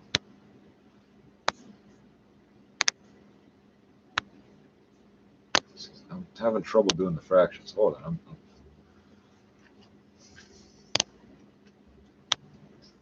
7/16 Scottish. That doesn't sound like a lot to me. But I'm over 6'2" and I'm part Scottish. I should be allowed to be a police officer. That's what the fucking law said. You had to, or the rule. Like, I don't know if it's a law or a rule. You had to be over 6 foot and Scottish to be a Toronto police officer. No lie. That's racial discrimination to why Scottish? How many Micmac were cops out here, right? You gotta wonder.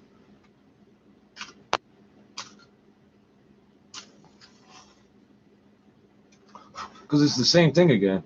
If the kid looks white and people assume you're white and you can just live your life because there's a scalp bounty law on our heads, they would shoot at us in the Biotuck openly because they could. And bang, bang, bang. What the fuck are you gonna do? Run, right? Shoot back? You need money to buy bullets. Oh, you're not allowed to buy bullets. This is even before that. So fucking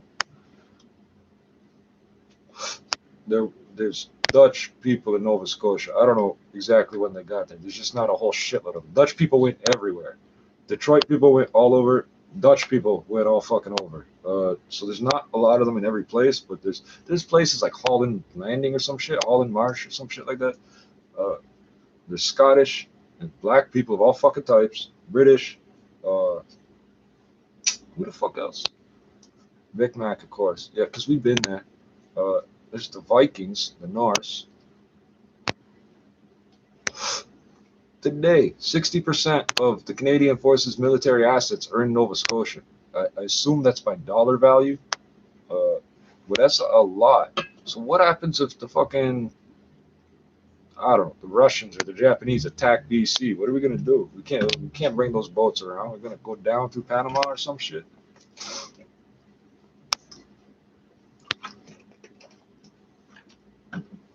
I typed in the words Black Dutch to see what would come up. Maybe a gangster or something. No. Come up with a list of all these different people. Uh-oh. Come up with a list of all these different people.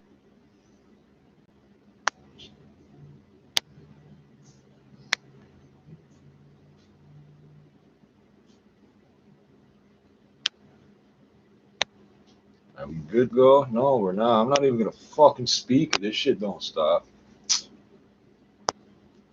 The term Black Dutch has been applied to all sorts of people that are not black and not Dutch. Germans, Native Americans, and a few others around the world.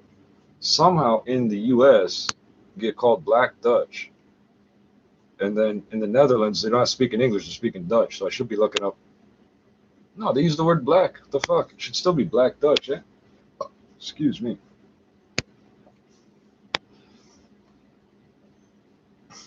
Just for kicks. So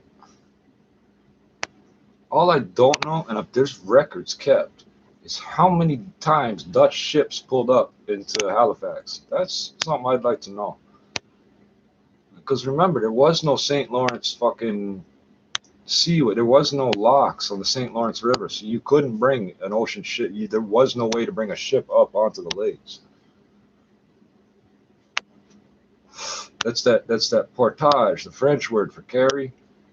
And this is where we have to carry shit. What are we gonna call it? We're gonna call it carry. You put the canoe up, you have to fucking walk.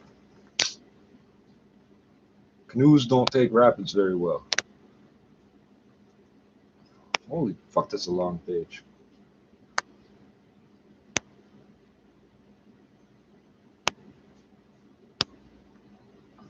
Just for kicks, I'm gonna type in Black Dutch and see what comes up.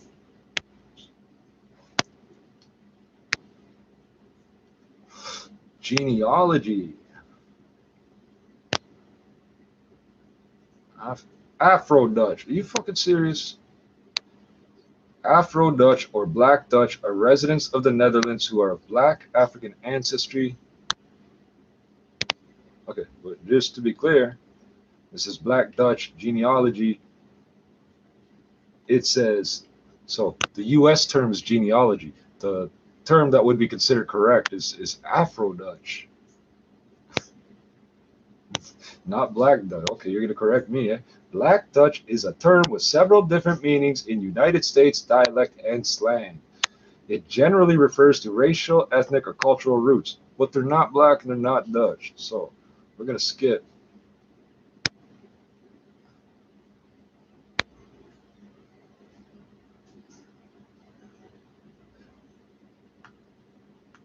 Afro-Dutch. Seriously?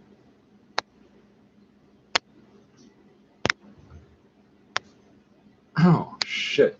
This article is about the black population of the Netherlands.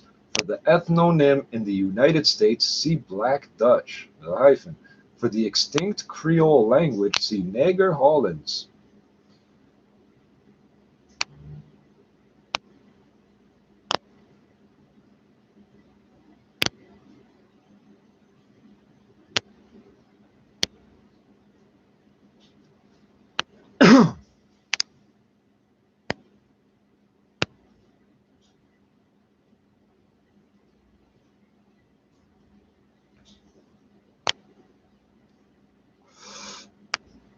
Well, I'll just read it. Afro-Dutch or Black Dutch, it's the same with the capitals and the hyphen, are residents of the Netherlands who are of Black African ancestry, and they didn't capitalize Black there. The majority of Afro-Dutch in the continental Netherlands hail from the former and present Dutch overseas territories, which is a bunch of places, Suriname and the former Netherlands Antilles, now Curaçao, Aruba, Bonaire, St. Martin, St. Eustatius, and Saba. Of the approximately 500,000 Afro-Dutch people, about 300,000 people, or 60%, are from these territories. How many? I should know how many people are in the Netherlands, right? I have no fucking idea. Afro-Nederlanders. Right, right. That's the word I should be using because I'm searching for Dutch. Right. This says total population 700,000. So 500, 700. There is also, of the approximately 500,000 Afro-Dutch people, about 300,000 people, or 60%, are from these territories. There is also a sizable population of Cape Verdean and other African communities. Everything's always under the section of other. Other African communities of more recent immigrants. The majority of Afro-Dutch people migrated to the Netherlands from the 70s onwards. Most of the recent migrants arriving either as political refugees seeking freedom or more often to escape regional conflicts, as from Eritrea and every other fucking African country.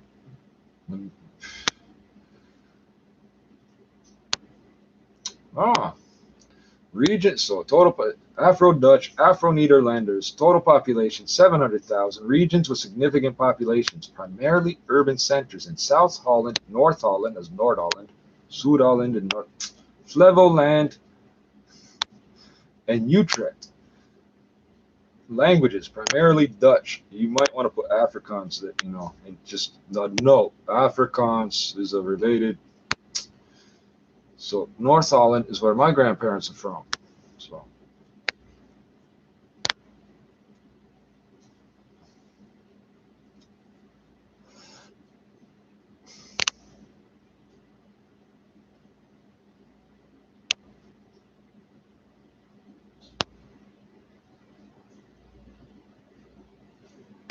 holy fuck.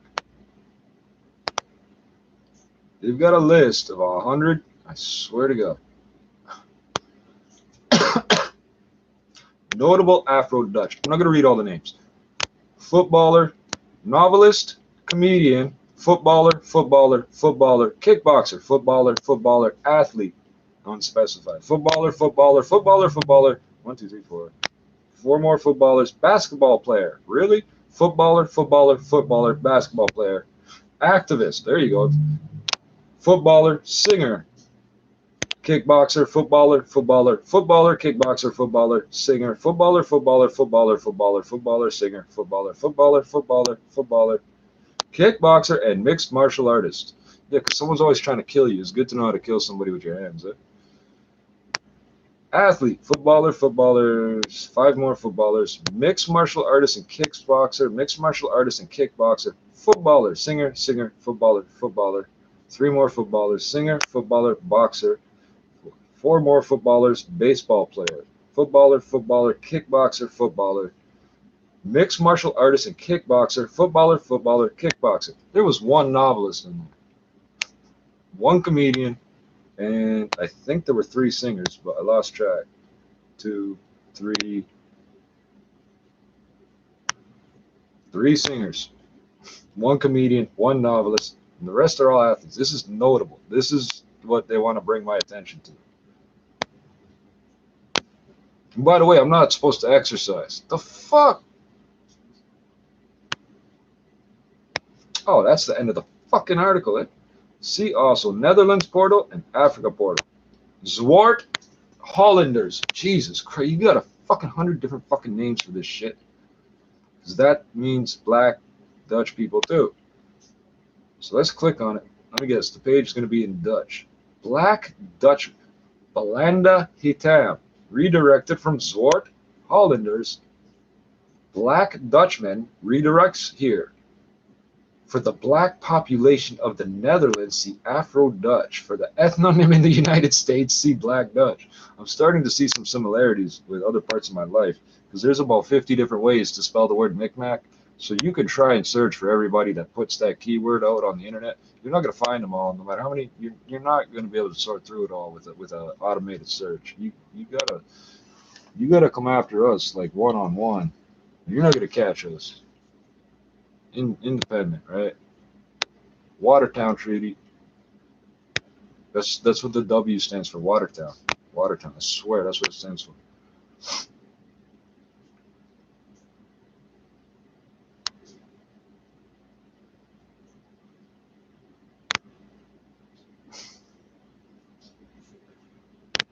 Belanda Hitam, I didn't think that was Dutch, from Indonesian meaning black Dutchman, known in Javanese as Landa Walanda Iring, were a group of African, primarily Ashanti and other Akan peoples, recruits in the Royal Netherlands East Indies Army during the colonial period.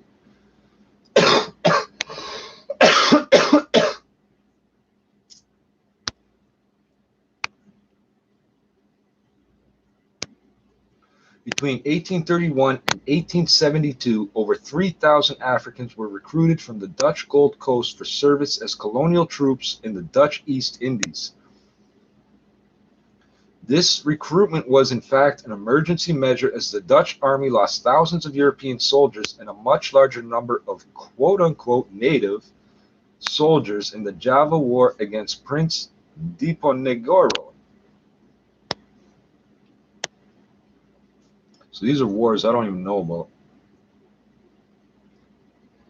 History. Following the independence of Belgium in 1830, the Netherlands' population was considerably diminished, making colonial combat losses more difficult to replace. Furthermore, the Dutch wanted the number of locally recruited soldiers in the East Indies Army to be limited to roughly half the total strength to ensure the loyalty of native forces. Yeah, they planned shit out that far ahead.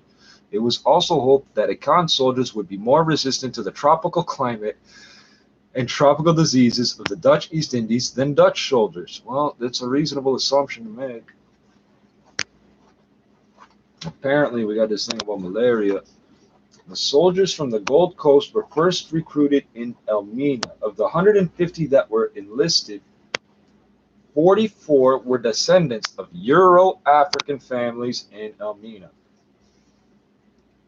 They mixed blood and they deny it. They all like fucking people that don't look like them and they all deny it.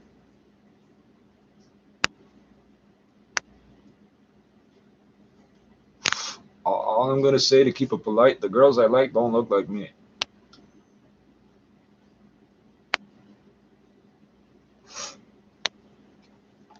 Well, I don't look like, I don't know what I look like, man. 44 out of 150, that's like 25 or some shit percent or some shit. 40, no, like almost, that's like 30%. They were deployed in 1832 in southern Sumatra. Yeah, the coffee and tea, right? Coffee, tea, soldiers, slaves, whatever you want, we got it. Cocaine, heroin, fucking mushrooms, fucking soy sauce. The Netherlands is the world's largest exporter of soy sauce. The fuck? The West Africans proved less resistant to the climate than had been hoped, but their physique and general appearance as soldiers impressed the Sumatran population. In 1836, a further group of 88 Akan soldiers arrived in the Dutch East Indies. The Dutch government then decided to recruit from the Ashanti people. In the autumn of 1836, Major General Jan Verveer undertook a mission to the King of Ashanti on November 1st, 1836. After he had arrived in Elmina, General Verveer departed with a retinue of about 900 people, the majority porters carrying provisions and gifts to the capital of the Ashanti Kingdom, Kumasi. Okay. After lengthy negotiations, an agreement was concluded with King Kwaku Dua. In Kumasi, a recruiting branch office was established by Jacob Huidekoper, a Dutch government official from Elmina of mixed Dutch-African descent.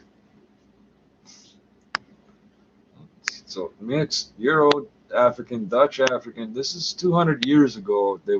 This shit. This is all official. This isn't just like private merchants and business people. This is like government officials. Kwaku Dua also sent two princes, Kwasi Boachi and Kwame Poku Boachi, to Verveer in the Netherlands for training. Their subsequent careers are described by Arthur Jappin in his novel The Two Hearts of Kwasi Boachi, 1997. Oh, thank you for plugging your book. Because the British had abolished slavery, yeah, sort of, a son, a somewhat cautious approach to recruitment was taken. The Ashanti king offered slaves and prisoners of war from the surrounding regions for Dutch colonial service. Yeah, so I think I sort of touched on that. I might not have, but I meant to. Dutch people weren't running through the fucking jungles just catching niggas and dragging them back to boats. It wasn't that simple.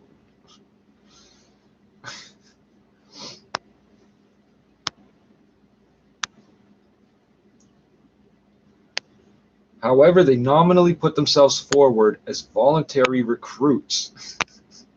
Just put an X on the paper, asshole. As Dutch military service personnel, they were entitled to receive pay. However, British objections in 1842 led to discontinuation of this relatively successful recruitment. In 1842. In 1855, enrollment resumed due to the positive experiences of West African soldiers in the Dutch East Indies. This renewed recruitment was now on a strictly voluntary basis. Yeah, sure it was. End of African recruitment. A total of several thousand African soldiers, quote, with a Dutch name, end quote, were shipped to the Dutch East Indies. They were shipped like goods. They weren't ferried, they were shipped. Not passengers, they're goods. They're material, actually. The Treaty of Sumatra in 1871 gave the Netherlands possessions on the Gold Coast, gave the Netherlands possessions, there's be an apostrophe there, on the Gold Coast to the British. This terminated the recruitment of Africans for the Royal Netherlands East Indies Army. On April 20th, 1872. See, they know the exact fucking dates. There's another thing to not celebrate 420. That's just too odd. April 20th, 1872, the last ship with African recruits left for Java. There were, however, two further attempts to recruit black volunteers for the colonial army. Between 1876 and 1879, 30 American black recruits were hired for the KNIL. The what? Kingdom of the Netherlands. Let's just the KNIL. In 1890, there was an attempt to obtain recruits from Liberia. There was an attempt. Those guys just fucking got away from that, didn't they? A total of 189. So, Sierra Leone, they came from Canada, and Liberia, they came from the United States. Fighting for other people is not on the menu anymore for these people. A total of 189 Liberians went to Java, but this group became almost entirely dissatisfied with failed promises and returned to Liberia in 1892. Even without the recruitment of African soldiers, the KNIL still had soldiers of African origin in its army long after the 1890s. These African and Indo-African, there's another mix. Indo-African soldiers were the offspring of the Africans that the Dutch shipped from the Dutch Gold Coast between 1830 and 1872. Because everybody's gonna fuck somebody sooner or later. The lights go out, everybody's the same fucking color. Trust me.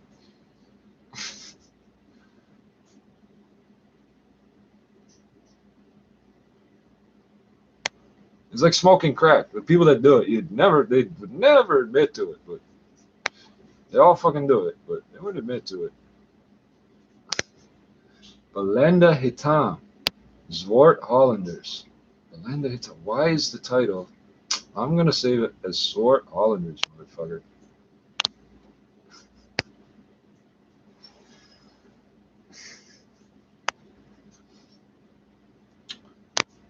So we have Afro-Dutch, Black Dutchman, and Black Dutch, and they don't mean the same fucking thing, eh?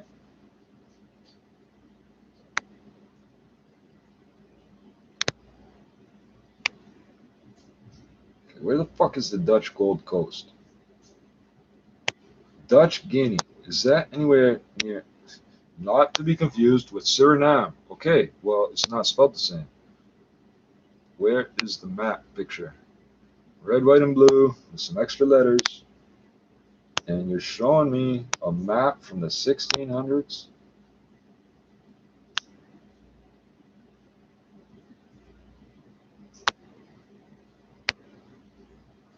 Common languages, Dutch. Religion, Dutch Reformed. I didn't even know that was a religion. Adrian Jan. Okay. Today, part of Ghana. Thank you. That tells me approximately where it is, I think. Ghana's on the coast? Hold on. Succeeded by Gold Coast, British colony. I want to know what the British were doing there if they weren't trading slaves. West Africa. Thank you. Ah, nice and coincidental. The Gold Coast was a British colony on the Gulf of Guinea in West Africa from 1867 to Canada Day, 1860. What are we at? 100 and fuck. How many years? 67, 50, 152 years of Canada or some shit like that.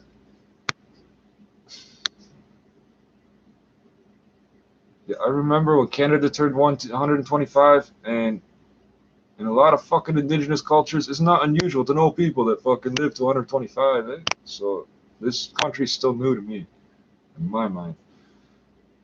From 1867 to its independence as the nation of Ghana in 1957. So you got Israel, Hindustan, India. What was this called again? Gold Coast, Guinea, Ghana, whatever.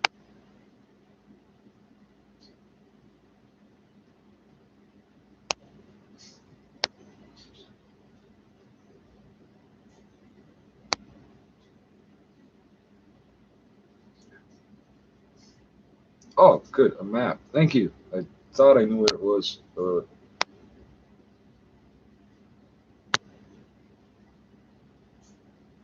British possessions in Africa, red and pink. Yes, there's a good chunk of that map. The globes used to have pink. The countries that were part of the Commonwealth were pink.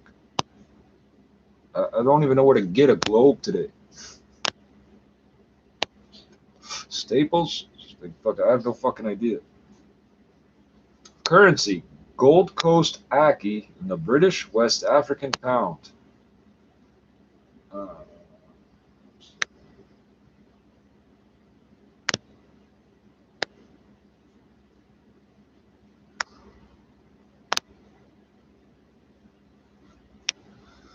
The first Europeans to arrive at the coast were the Portuguese in 1471. They encountered a variety of African kingdoms, some of which controlled substantial deposits of gold in the soil. In 1482, the Portuguese came to the continent for increased trade. They built the Castle of Elmina, the first European settlement on the Gold Coast. From here, they acquired slaves and gold in trade for European goods such as metal knives, beads, mirrors, rum, and guns. News of the successful trading spread quickly, and British, Dutch, Danish, Prussian, and Swedish traders arrived as well. The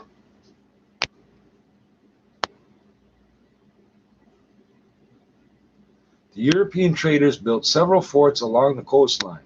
The Gold Coast had long been a name for the region used by Europeans because of the large gold resources found in the area.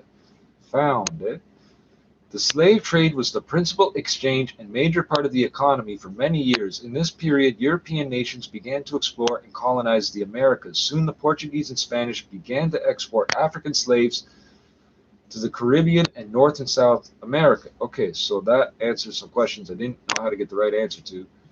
So the British came to Nova Scotia in 1508. So from 1471, that's 29. That's 37 years, eh? That's like a generation and a half of fucking black people getting taken from Africa, right?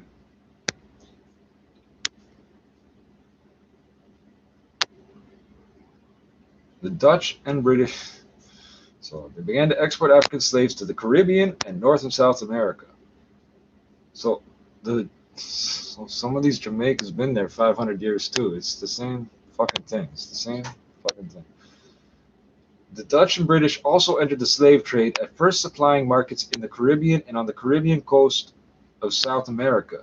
The Royal Trading Company was established by the Crown in 1752 to lead its trading in Africa. It was replaced by the African Company of Merchants, which led the British trading efforts into the early 19th century.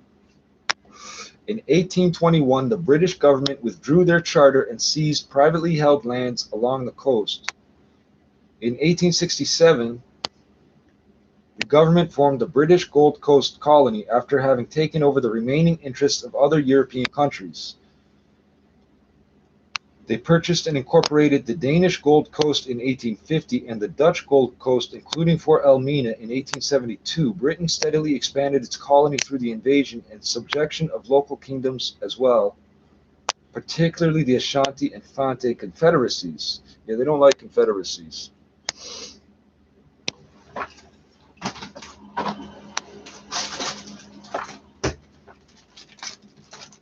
So the British were just on a fucking shopping spree. Just fucking, we're gonna take over everything. We got this new country. We're gonna fill it up.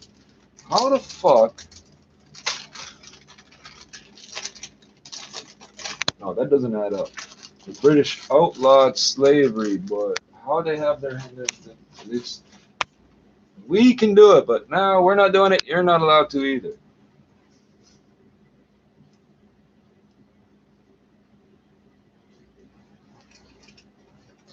You can buy South Sudanese slaves in North Sudan today.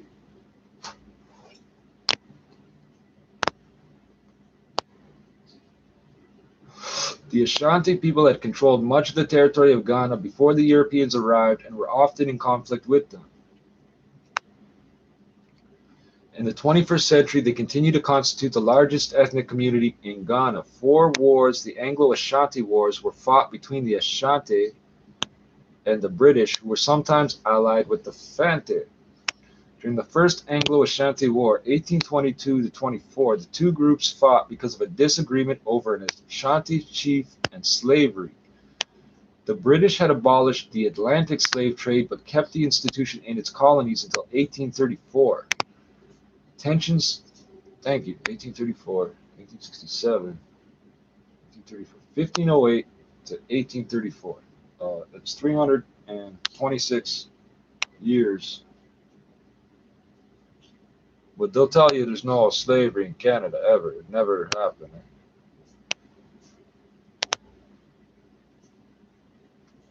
No Koreans died getting blown up building the railroad either, right? Tensions increased in 1874 during the Second Ashanti War, 1873 to 74, when the British sacked the Ashanti capital of Kumasi. The Third Ashanti War, 1893 to 94, occurred because the new Ashanti ruler, Asante Hene, wanted to exercise his new title. From 1895 to 96, the British and Ashanti fought in the Fourth and final Ashanti War, where the Ashanti fought for and lost their independence. In 1900, the Ashanti uprising took place. The British suppressed the violence and captured the city of Kumasi. At the end of this last Ashanti War, the territory of the Ashanti people became a British protectorate on January 1st, 1902.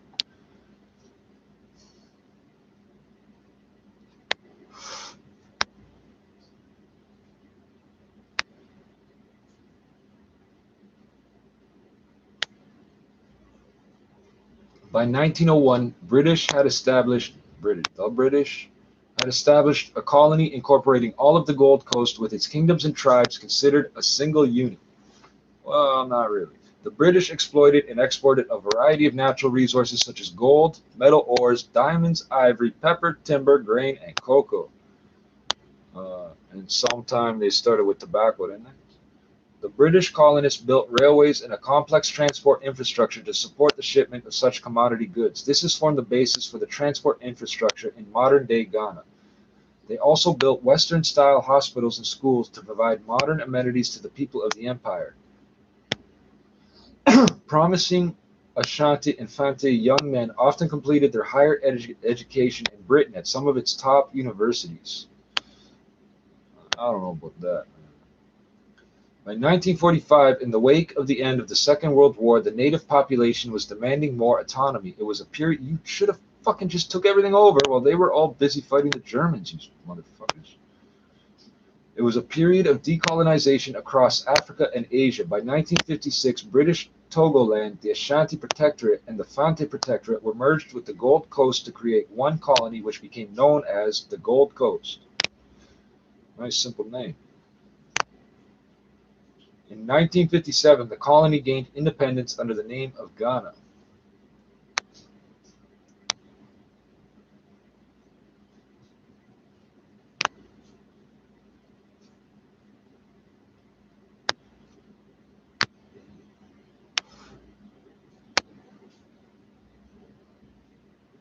So who do you think those promising young men, promising, what a word, uh, were sleeping with when they were in Britain? White girls.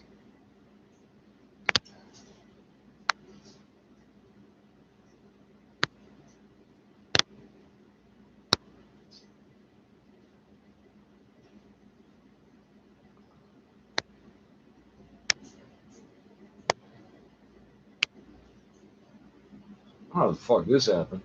It says,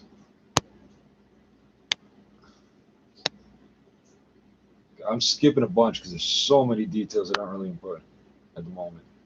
The coastal people, primarily some of the Fante and the inhabitants of the new town of Accra, who were chiefly Ga, came to rely on British protection against Asante incursions.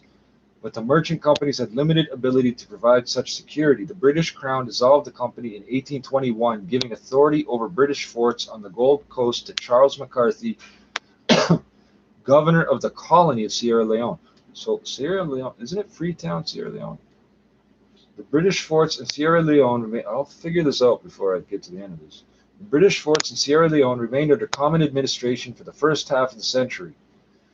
McCarthy's mandate was to impose peace and to end the slave trade. Yeah, stop the people that were doing it already from doing it, right? But you'll find a way to do it. You'll enslave financially, religiously. He sought to do this by encouraging the coastal peoples to oppose Kumasi rule and by closing the great roads to the coast. Incidents and sporadic warfare continued, however. In 1824, McCarthy was killed and most of his forces wiped out in a battle with Asante forces. The British were able to defeat an Asante invasion of the coast in 1826 with a combined force of British and local forces, including the Fante and the people of Accra. And then just think of the British people. They're trying to get out of Britain to go to war. Wars in places where you could die from a bug bite or fucking drinking the wrong water. Which people are they getting rid of? So we could go look at Australia, the Australia page right now. The Canada page, where they just wanted to flood it with people to outnumber the natives. And to have people that were loyal to Britain against the Americans. We have the Watertown Treaty, so we're allies to the Americans. They don't like that. We're allies to the Americans, and we're sworn enemies to the British Crown. So, as Micmac, so they don't like us.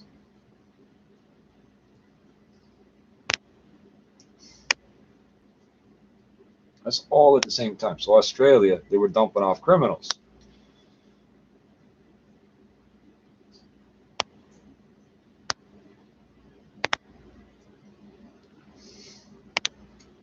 Which also supposedly New Zealand is named after Zealand, and fucking Australia was named New Hollandia, supposedly. I haven't double checked all this shit, but that's what I found out today.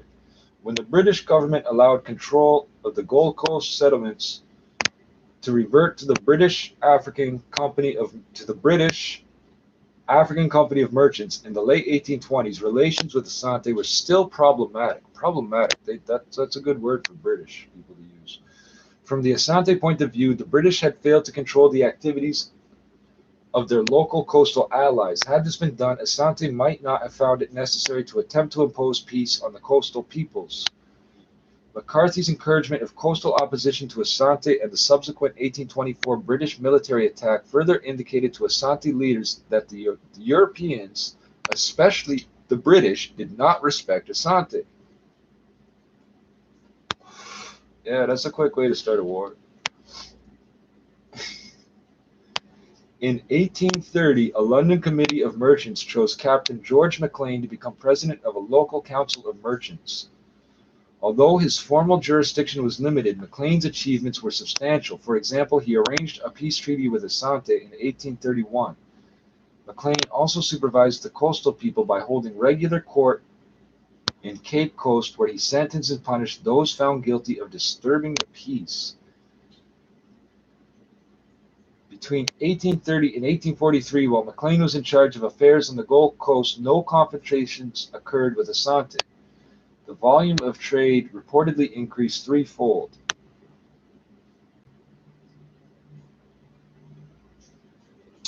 So stereotypes, they got a photo here. It says, the Portuguese-built Elmina Castle was purchased by Britain in 1873. Also known as St. George Castle, it is now a World Heritage Site. When the Portuguese build something, it is fucking done right. Pouring concrete, walls, basements, whatever. They fucking build it right. Skyscrapers, fucking sidewalks, all of it.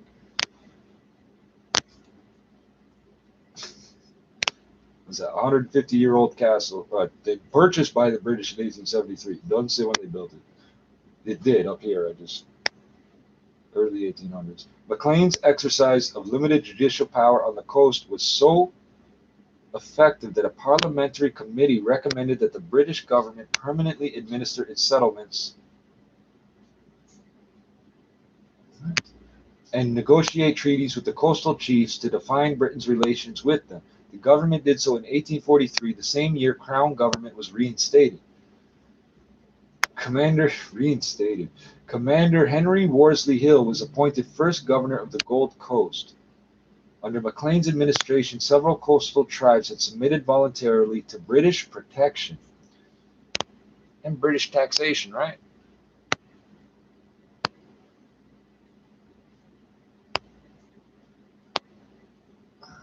Fuck. Hill proceeded to define the conditions and responsibilities of his jurisdiction over the protected areas.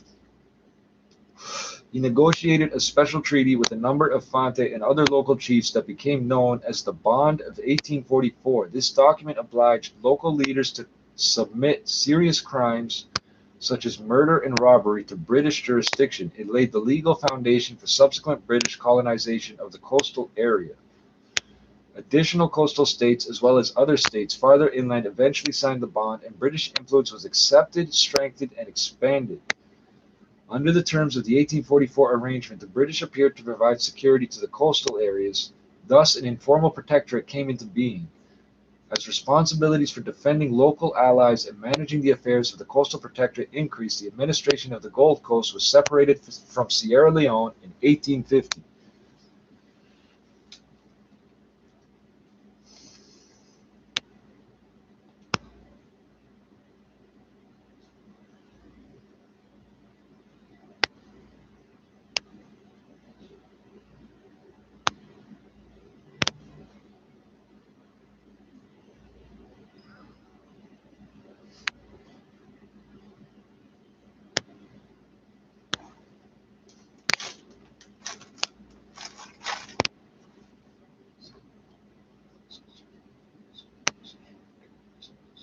Freetown, yeah. Oh,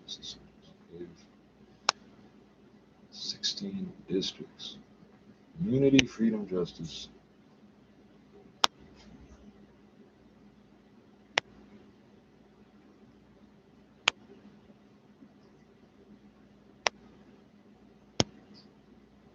Yeah, okay, that's what it is. African Union, light blue.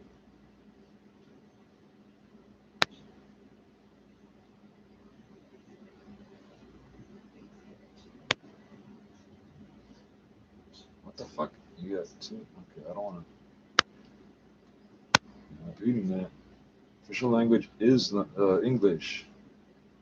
Islam and Christianity. Ceremonial. Okay, just Kingdom 61. 7 million people. 99 people per square kilometer. Really? British Crown colony from 1808 to, okay, but what started it? 22, 1992-96. Yeah, they're always at war with some 16 ethnic groups. Okay, fuck Sierra Leone.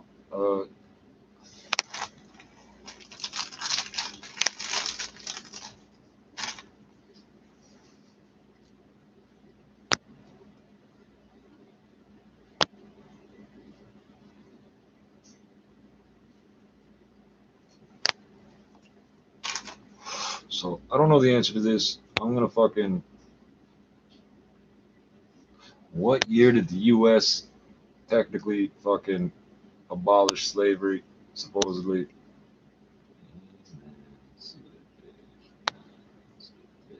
Search. Emancipation Proclamation 95. Abraham Lincoln. Emancipation of minors. I could have used that.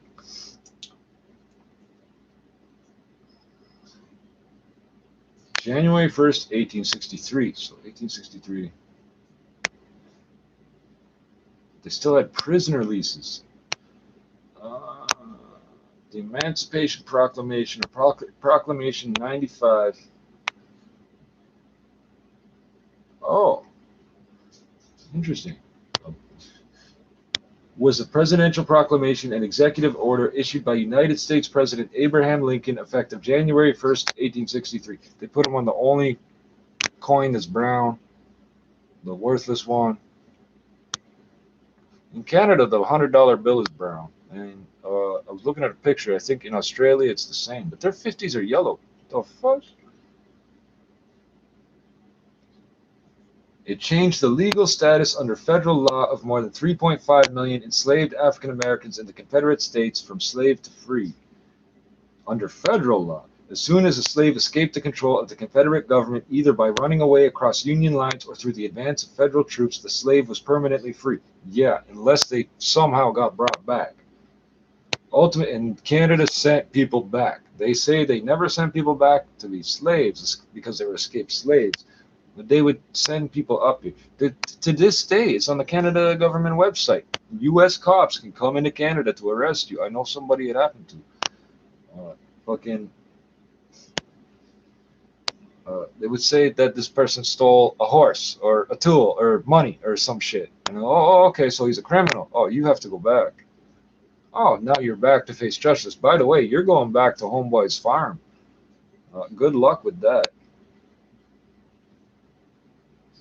So just making it into Canada wasn't always the end of the trip, eh? But good luck making it through those woods. Maine, even Vermont, Quebec. The New York before. I mean, even now, New York's got some woods, eh?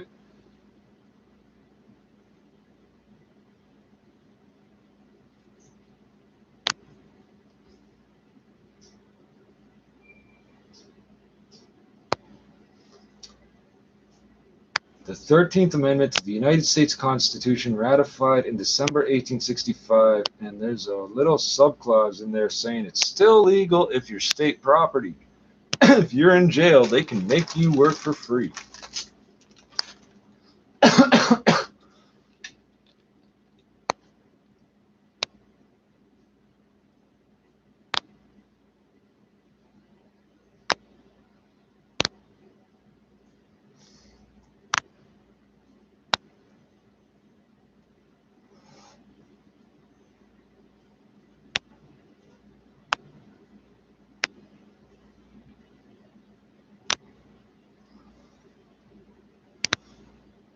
All right, remember, 1867, Canada, and then these wars in Ghana, and all this shit's happening at the same time.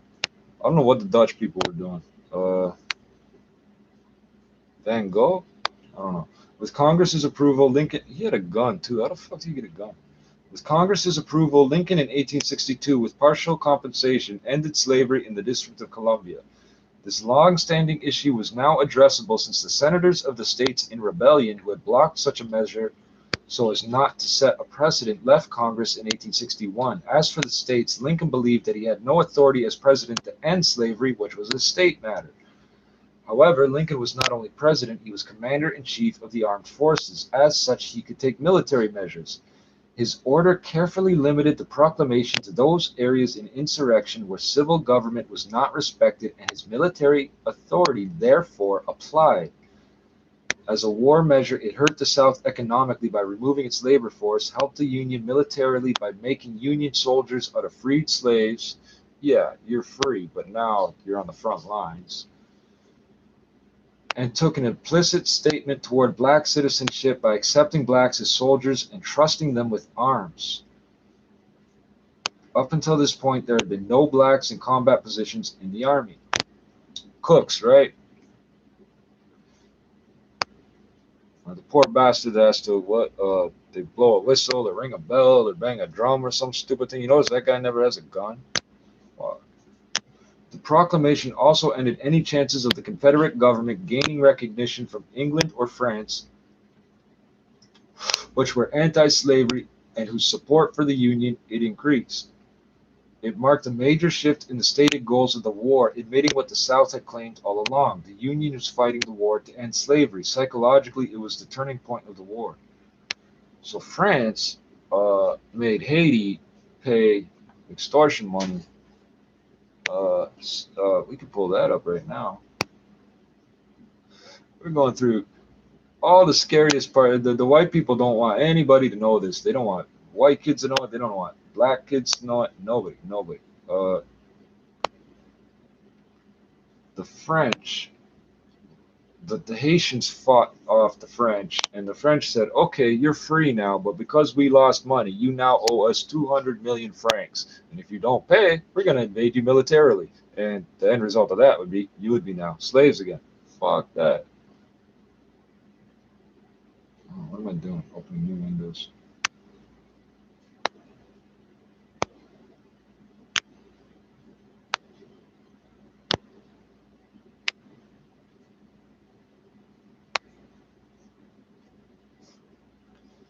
The proclamation was directed to all the areas in rebellion and all segments of the executive branch, including the Army and Navy of the United States. It proclaimed the freedom of all slaves in the 10 states in rebellion, even though it excluded areas not in rebellion, including the border slave states of Delaware, Maryland, Kentucky, and Missouri. It still applied to more than 3.5 million of the 4 million slaves in the country.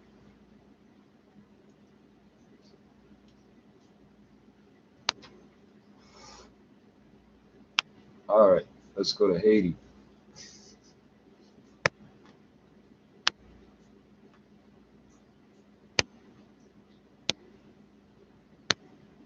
What do they speak? Haitian Creole. Sounds like French, eh? There's a page named Haiti. Haiti, Haitians, uh, Hispaniola. Oh, it's a place. History of Haiti.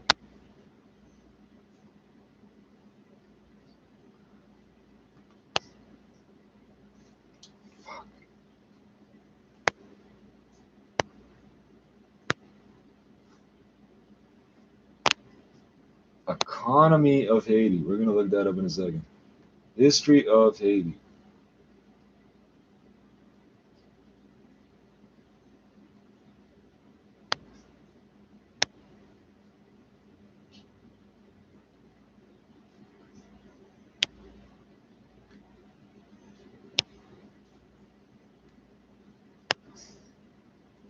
200 million francs. And somewhere in here, we're going to find out how many fucking dollars that is today.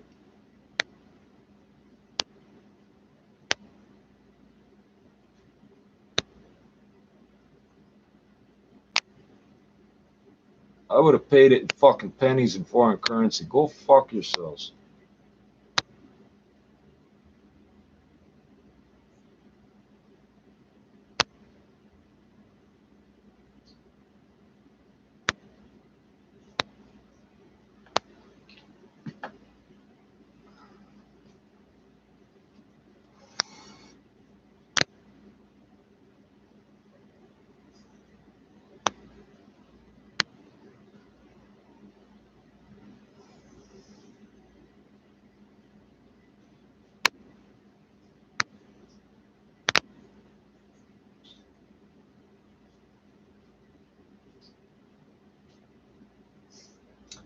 Haiti. The island was originally inhabited by the indigenous Taino people who migrated from South America.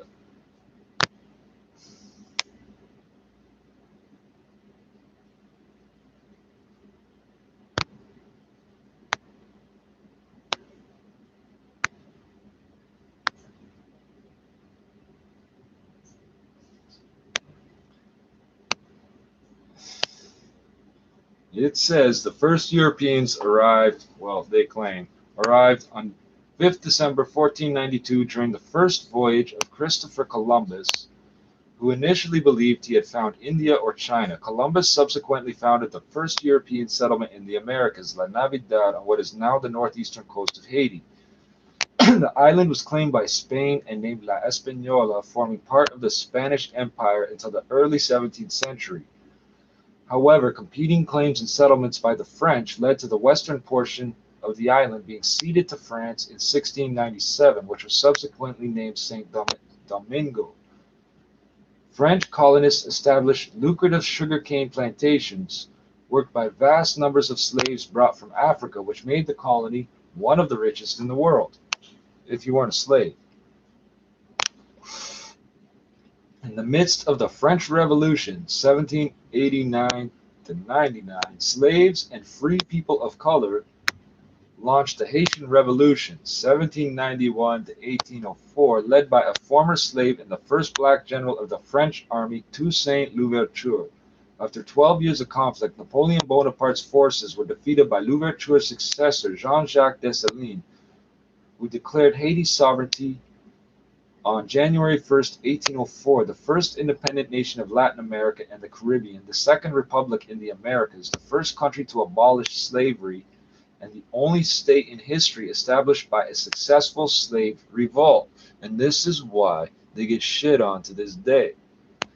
Apart from Alexandre Pétion, the first president of the republic, all of Haiti's first leaders were former slaves. After a brief period in which the country was split in two, President Jean-Pierre Boyer united the country and then attempted to bring the whole of Hispaniola under Haitian control, precipitating a long series of wars that ended in the 1870s when Haiti formally recognized the independence of the Dominican Republic, the other half of the island. It's one island with two countries. Haiti's first century of independence was characterized by political instability, ostracism by the international community. Yeah, the second century of independence, first century, 1870, so 1804, 1904, that's what the second century was pretty much characterized by ostracism by the international community too, and some political instability, which you could read as foreigners and assassins and all sorts of shit like that. Characterized by political instability, ostracism by the international community, and the payment of a crippling debt to France. Okay, so okay, this brings us all the way to 86. What I was looking for was the fucking amount.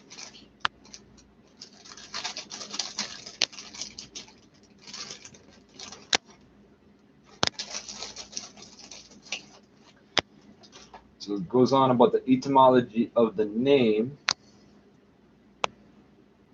Haiti is the most widespread and best established. The name was restored by Haitian revolutionary Jean-Jacques Dessalines as the official name of independent Saint Domingo as a tribute to the Amerindian predecessors.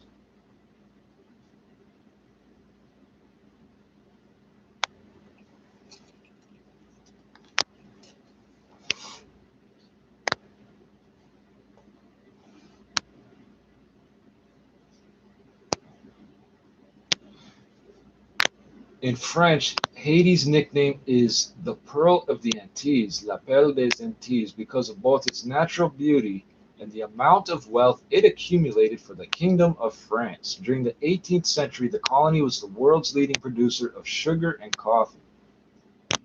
Okay, so main article, history of pre-Columbian history. Siboney peoples, Taino, speakers of an Arawakan language, elements of which have been preserved in Haitian Creole. The Taino name for the entire island was Haiti.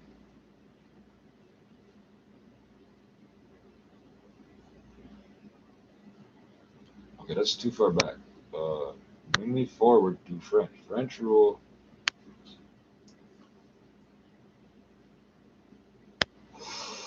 Main articles: Saint Domingo and French West Indies. French rule 1625 to 1804.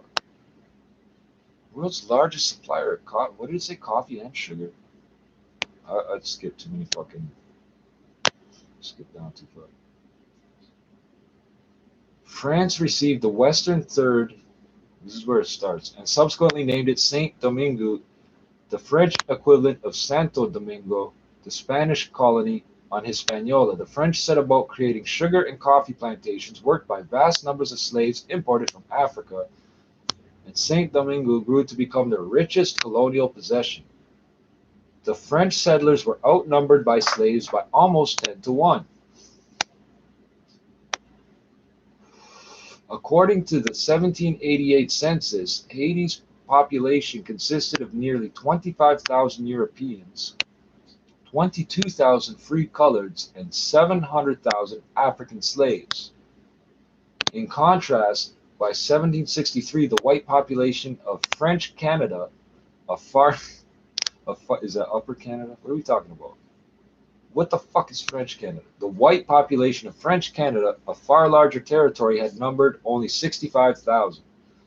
That's like a small neighborhood in this city. What the fuck does French Canada mean? That don't mean Quebec, do it? Oh, why'd you skip all the way, man?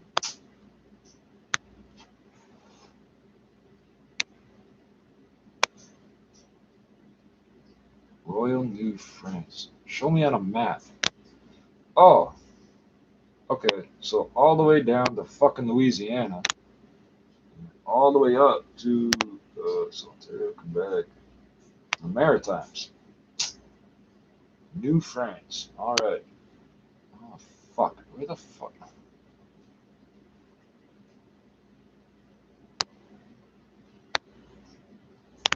Oh, independent. Okay, where's French? Damn it.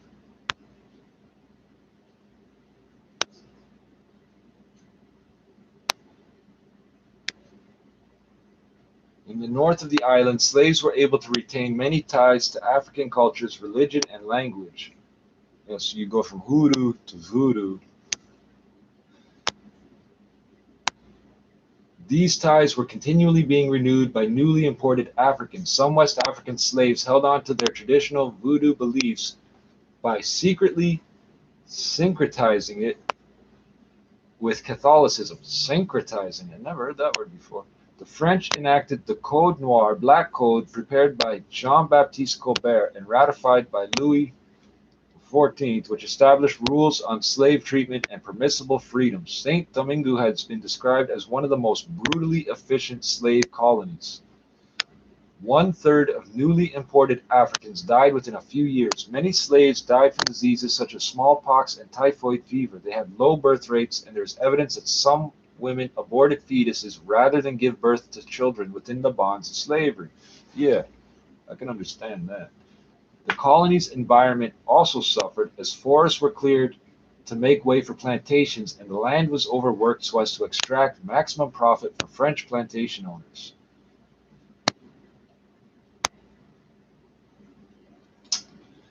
As in its Louisiana colony, so this brings me back to what I've been talking about. As in its Louisiana colony, the French colonial government allowed some rights to free people of color, gens de couleur, the mixed race descendants of European male colonists and African female slaves, and later mixed race women. Over time, many were released from slavery and they established a separate social class. White French Creole fathers frequently sent their mixed race sons to France for their education. Who do you think they were having sex with? White girls. Some men of color were admitted into the military. More of the free people of color lived in the south of the island near Port-au-Prince, and many intermarried within their community. They frequently worked as artisans and tradesmen and began to own some property, including slaves of their own. Well, that happens. The free people of color petitioned the colonial government to expand their rights. The brutality of slave life led many slaves to escape to mountainous regions where they set up their own autonomous communities and became known as Maroons. One Maroon leader, isn't that what they called the friggin' Jamaicans? One Maroon leader, Francois Macandel, led a rebellion in the 1750s. However, he was later captured and executed by the French. Haitian Revolution, 1791 to 1804.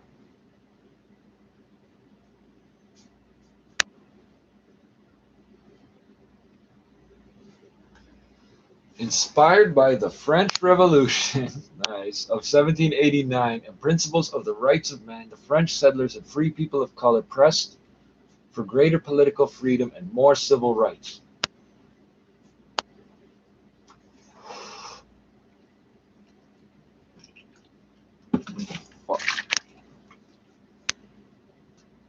Tensions between these two groups led to conflict as a militia of free coloreds. Okay, so we learned Afro-Dutch, Zwart Islanders, free coloreds, Black Dutchmen, which is like in Indonesian. A lot of new words today. Was set up in 1790 by Vincent Ogé, resulting in his capture, torture, and execution. Sensing an opportunity, in August 1791, the first slave armies were established in northern Haiti under the leadership of Toussaint Louverture. Inspired by the voodoo Hungan priest Boukman and backed by the Spanish in Santo Domingo, soon a full-blown slave rebellion had broken out across the entire colony.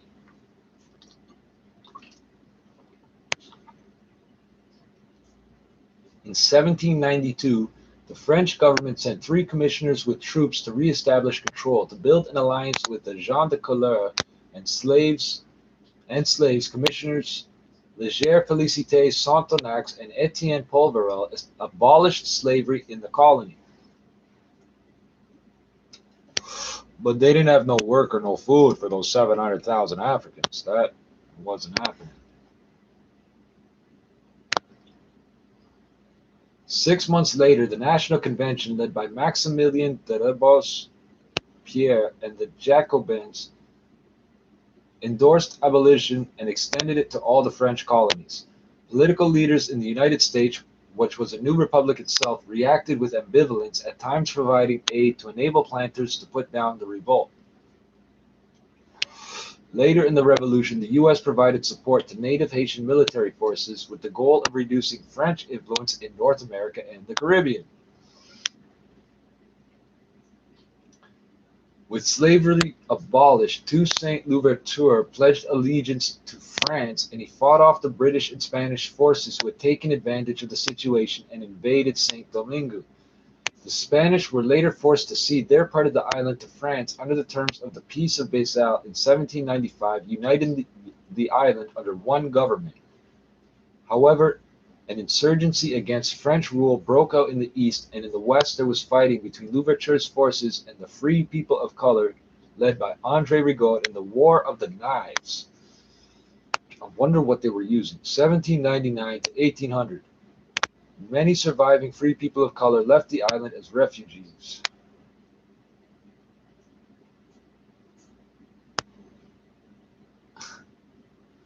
The caption of this painting says, "Battle between Polish troops in French service and the Haitian rebels." How did the Poles end up in Haiti? After Louverture created a separatist constitution and proclaimed himself governor-general for life, Napoleon Bonaparte in 1802 sent an expedition of 20,000 soldiers and as many sailors under the command of his brother-in-law, Charles Leclerc, to reassert French control. The French achieved some victories, but within a few months, most of their army had died from yellow fever. Ultimately, more than 50,000 French troops died in an attempt to retake the colony, including 18 generals. 18 generals would be a good name for like a punk band. The French managed to capture Louverture, transporting him to France for trial.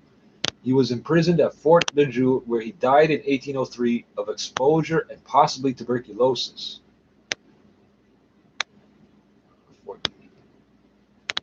The slaves, along with free gens de couleur and allies, continued their fight for independence, led by generals Jean-Jacques Dessalines, Alexandre Pétion, and Henri Christophe. The rebels finally managed to decisively defeat the French troops at the Battle of Vertières on November 18, 1803, leading the first ever nation to successfully gain independence through a slave revolt.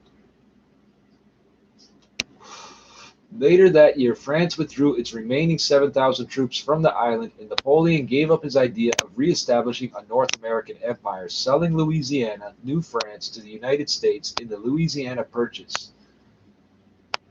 It has been estimated that between 24,000 and 100,000 Europeans and between 100,000 and 350,000 Haitian ex-slaves died in the Revolution.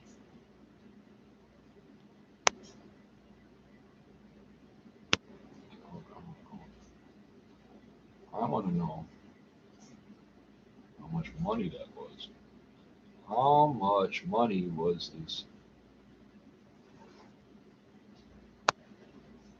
The independence of Saint Domingo was proclaimed under the native name Haiti by Dessalines on January 1st, 1804 in Gonaives, and he was proclaimed emperor for life as Emperor Jacques I by his troops. Dessalines at first offered protection to the white planters and others. However, once in power, he ordered the massacre of nearly all white men, women, and children. Between January and April 1804, 3,000 to 5,000 whites were killed, including those who had been friendly and sympathetic to the black population.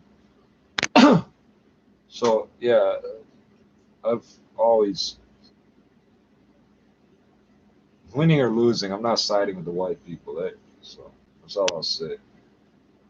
Only three categories of white people were selected out as exceptions and spared: Polish soldiers, the majority of whom had deserted from the French army and fought alongside the Haitian rebels.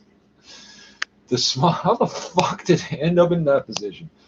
The small group of German colonists invited to the Northwest region, and a group of medical doctors and professionals.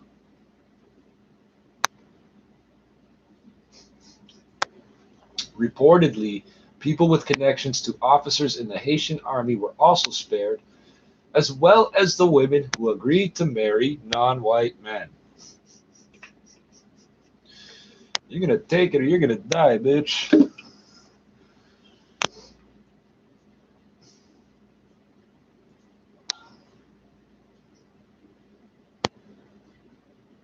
Okay, it does not mention this fucking money. But I read before somewhere it was 200 million francs. I want to know how much money that is today.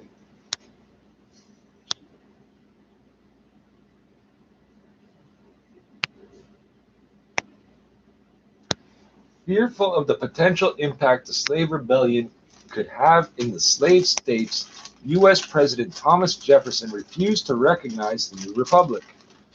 They wouldn't recognize it today if they didn't have to.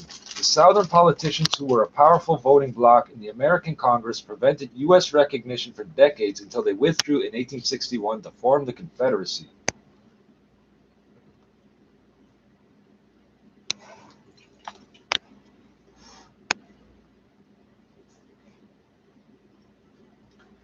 The revolution led to a wave of immigration. In 1809, 9,000 refugees from Saint Domingue, both white planters and people of color, settled en masse in New Orleans, doubling the city's population, having been expelled from their initial refuge in Cuba by Spanish authorities. In addition, the newly arrived slaves added to the city's African population. In Haiti, the plantation system was re-established, albeit for wages. However, many Haitians resented the heavy-handed manner in which this was enforced and their marginalization in the new nation's politics. The rebel movement splintered, and Dessalines was assassinated by rivals on October 17, 1806.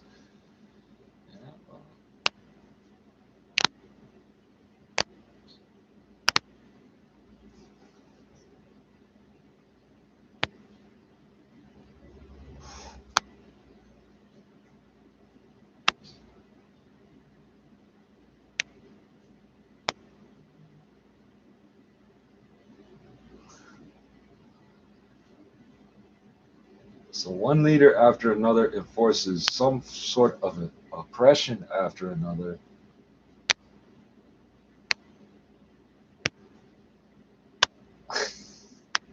Wow.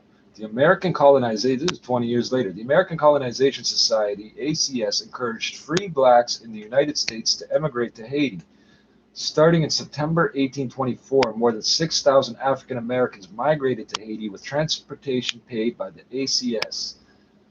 Many found the conditions too harsh and returned to the United States. If the bus ticket is free, you might not want to go there.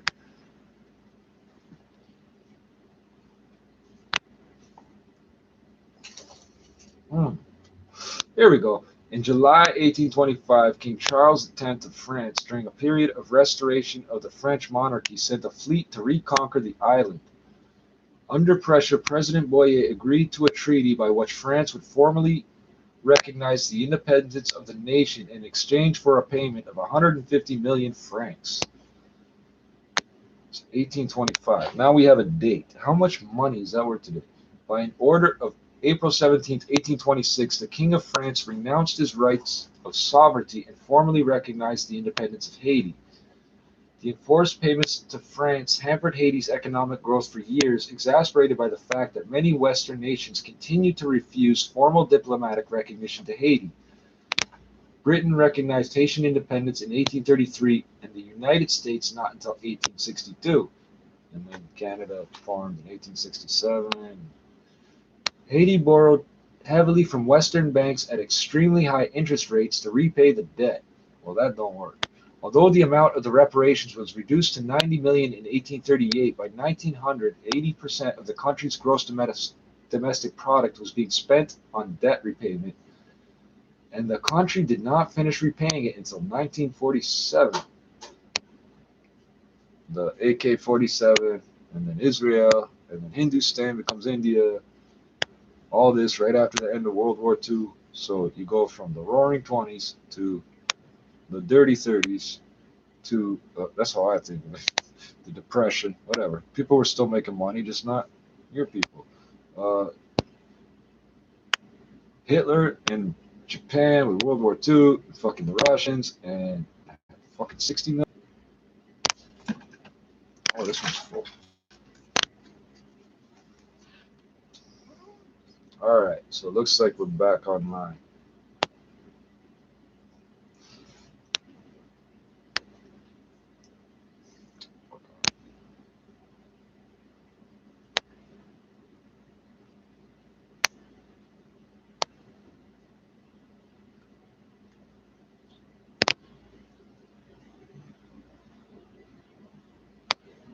$15 million in 1803.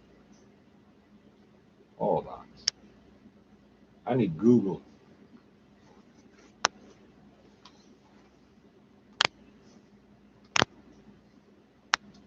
Why'd you give me some fucked up number?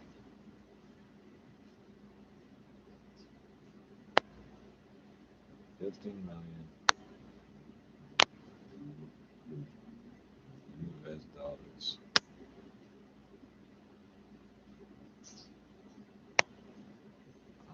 1800, 1803, whatever. In today's dollars,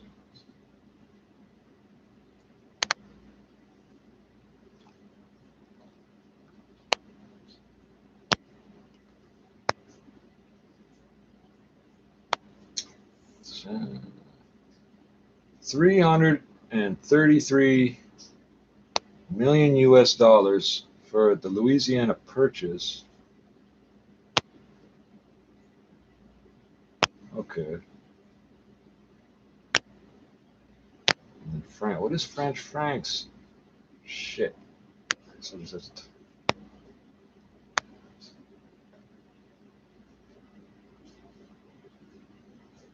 what was it? 150 million.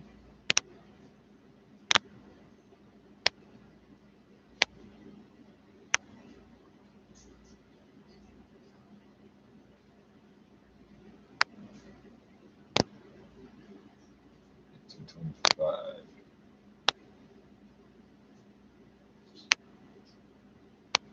I want to know in rupees. God damn it.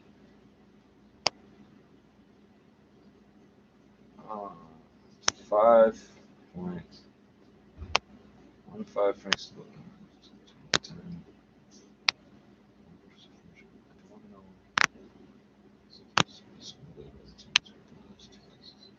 Don't want dollars. I want francs.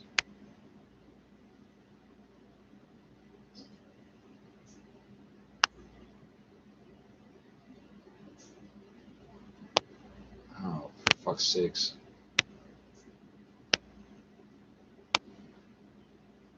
Okay, hold on. I don't need to know that. I need to know.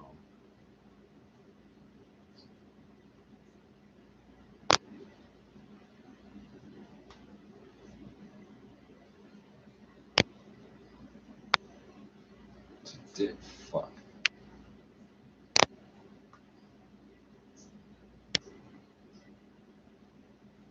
Well, I'm not gonna find this one. I can find out how many rupees 10 francs could buy in 1898, but that's not what I'm asking. That's not even close. 1878. What is the fucking inflation rate? Somebody tell me what it is in euros.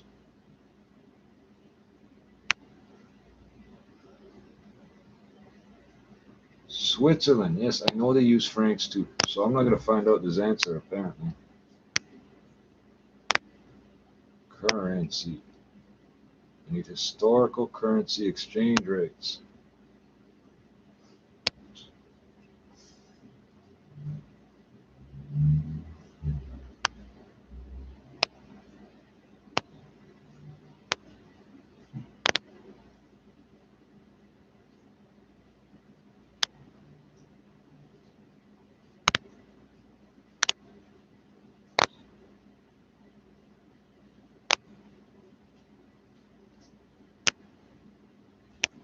I'm gonna try these two. I don't think it's gonna work. I've got no faith in this website today.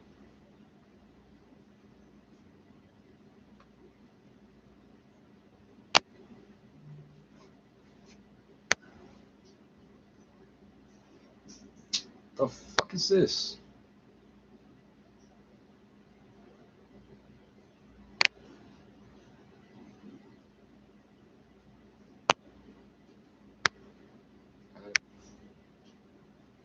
Useless. Useless, useless. Give me this one.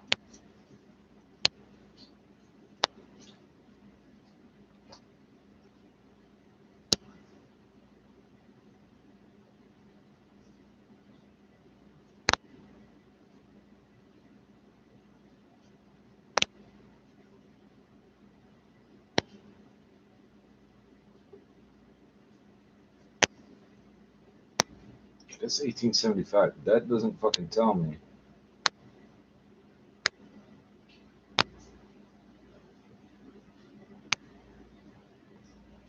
Somewhere between 5 and 12 fucking dollars to the franc.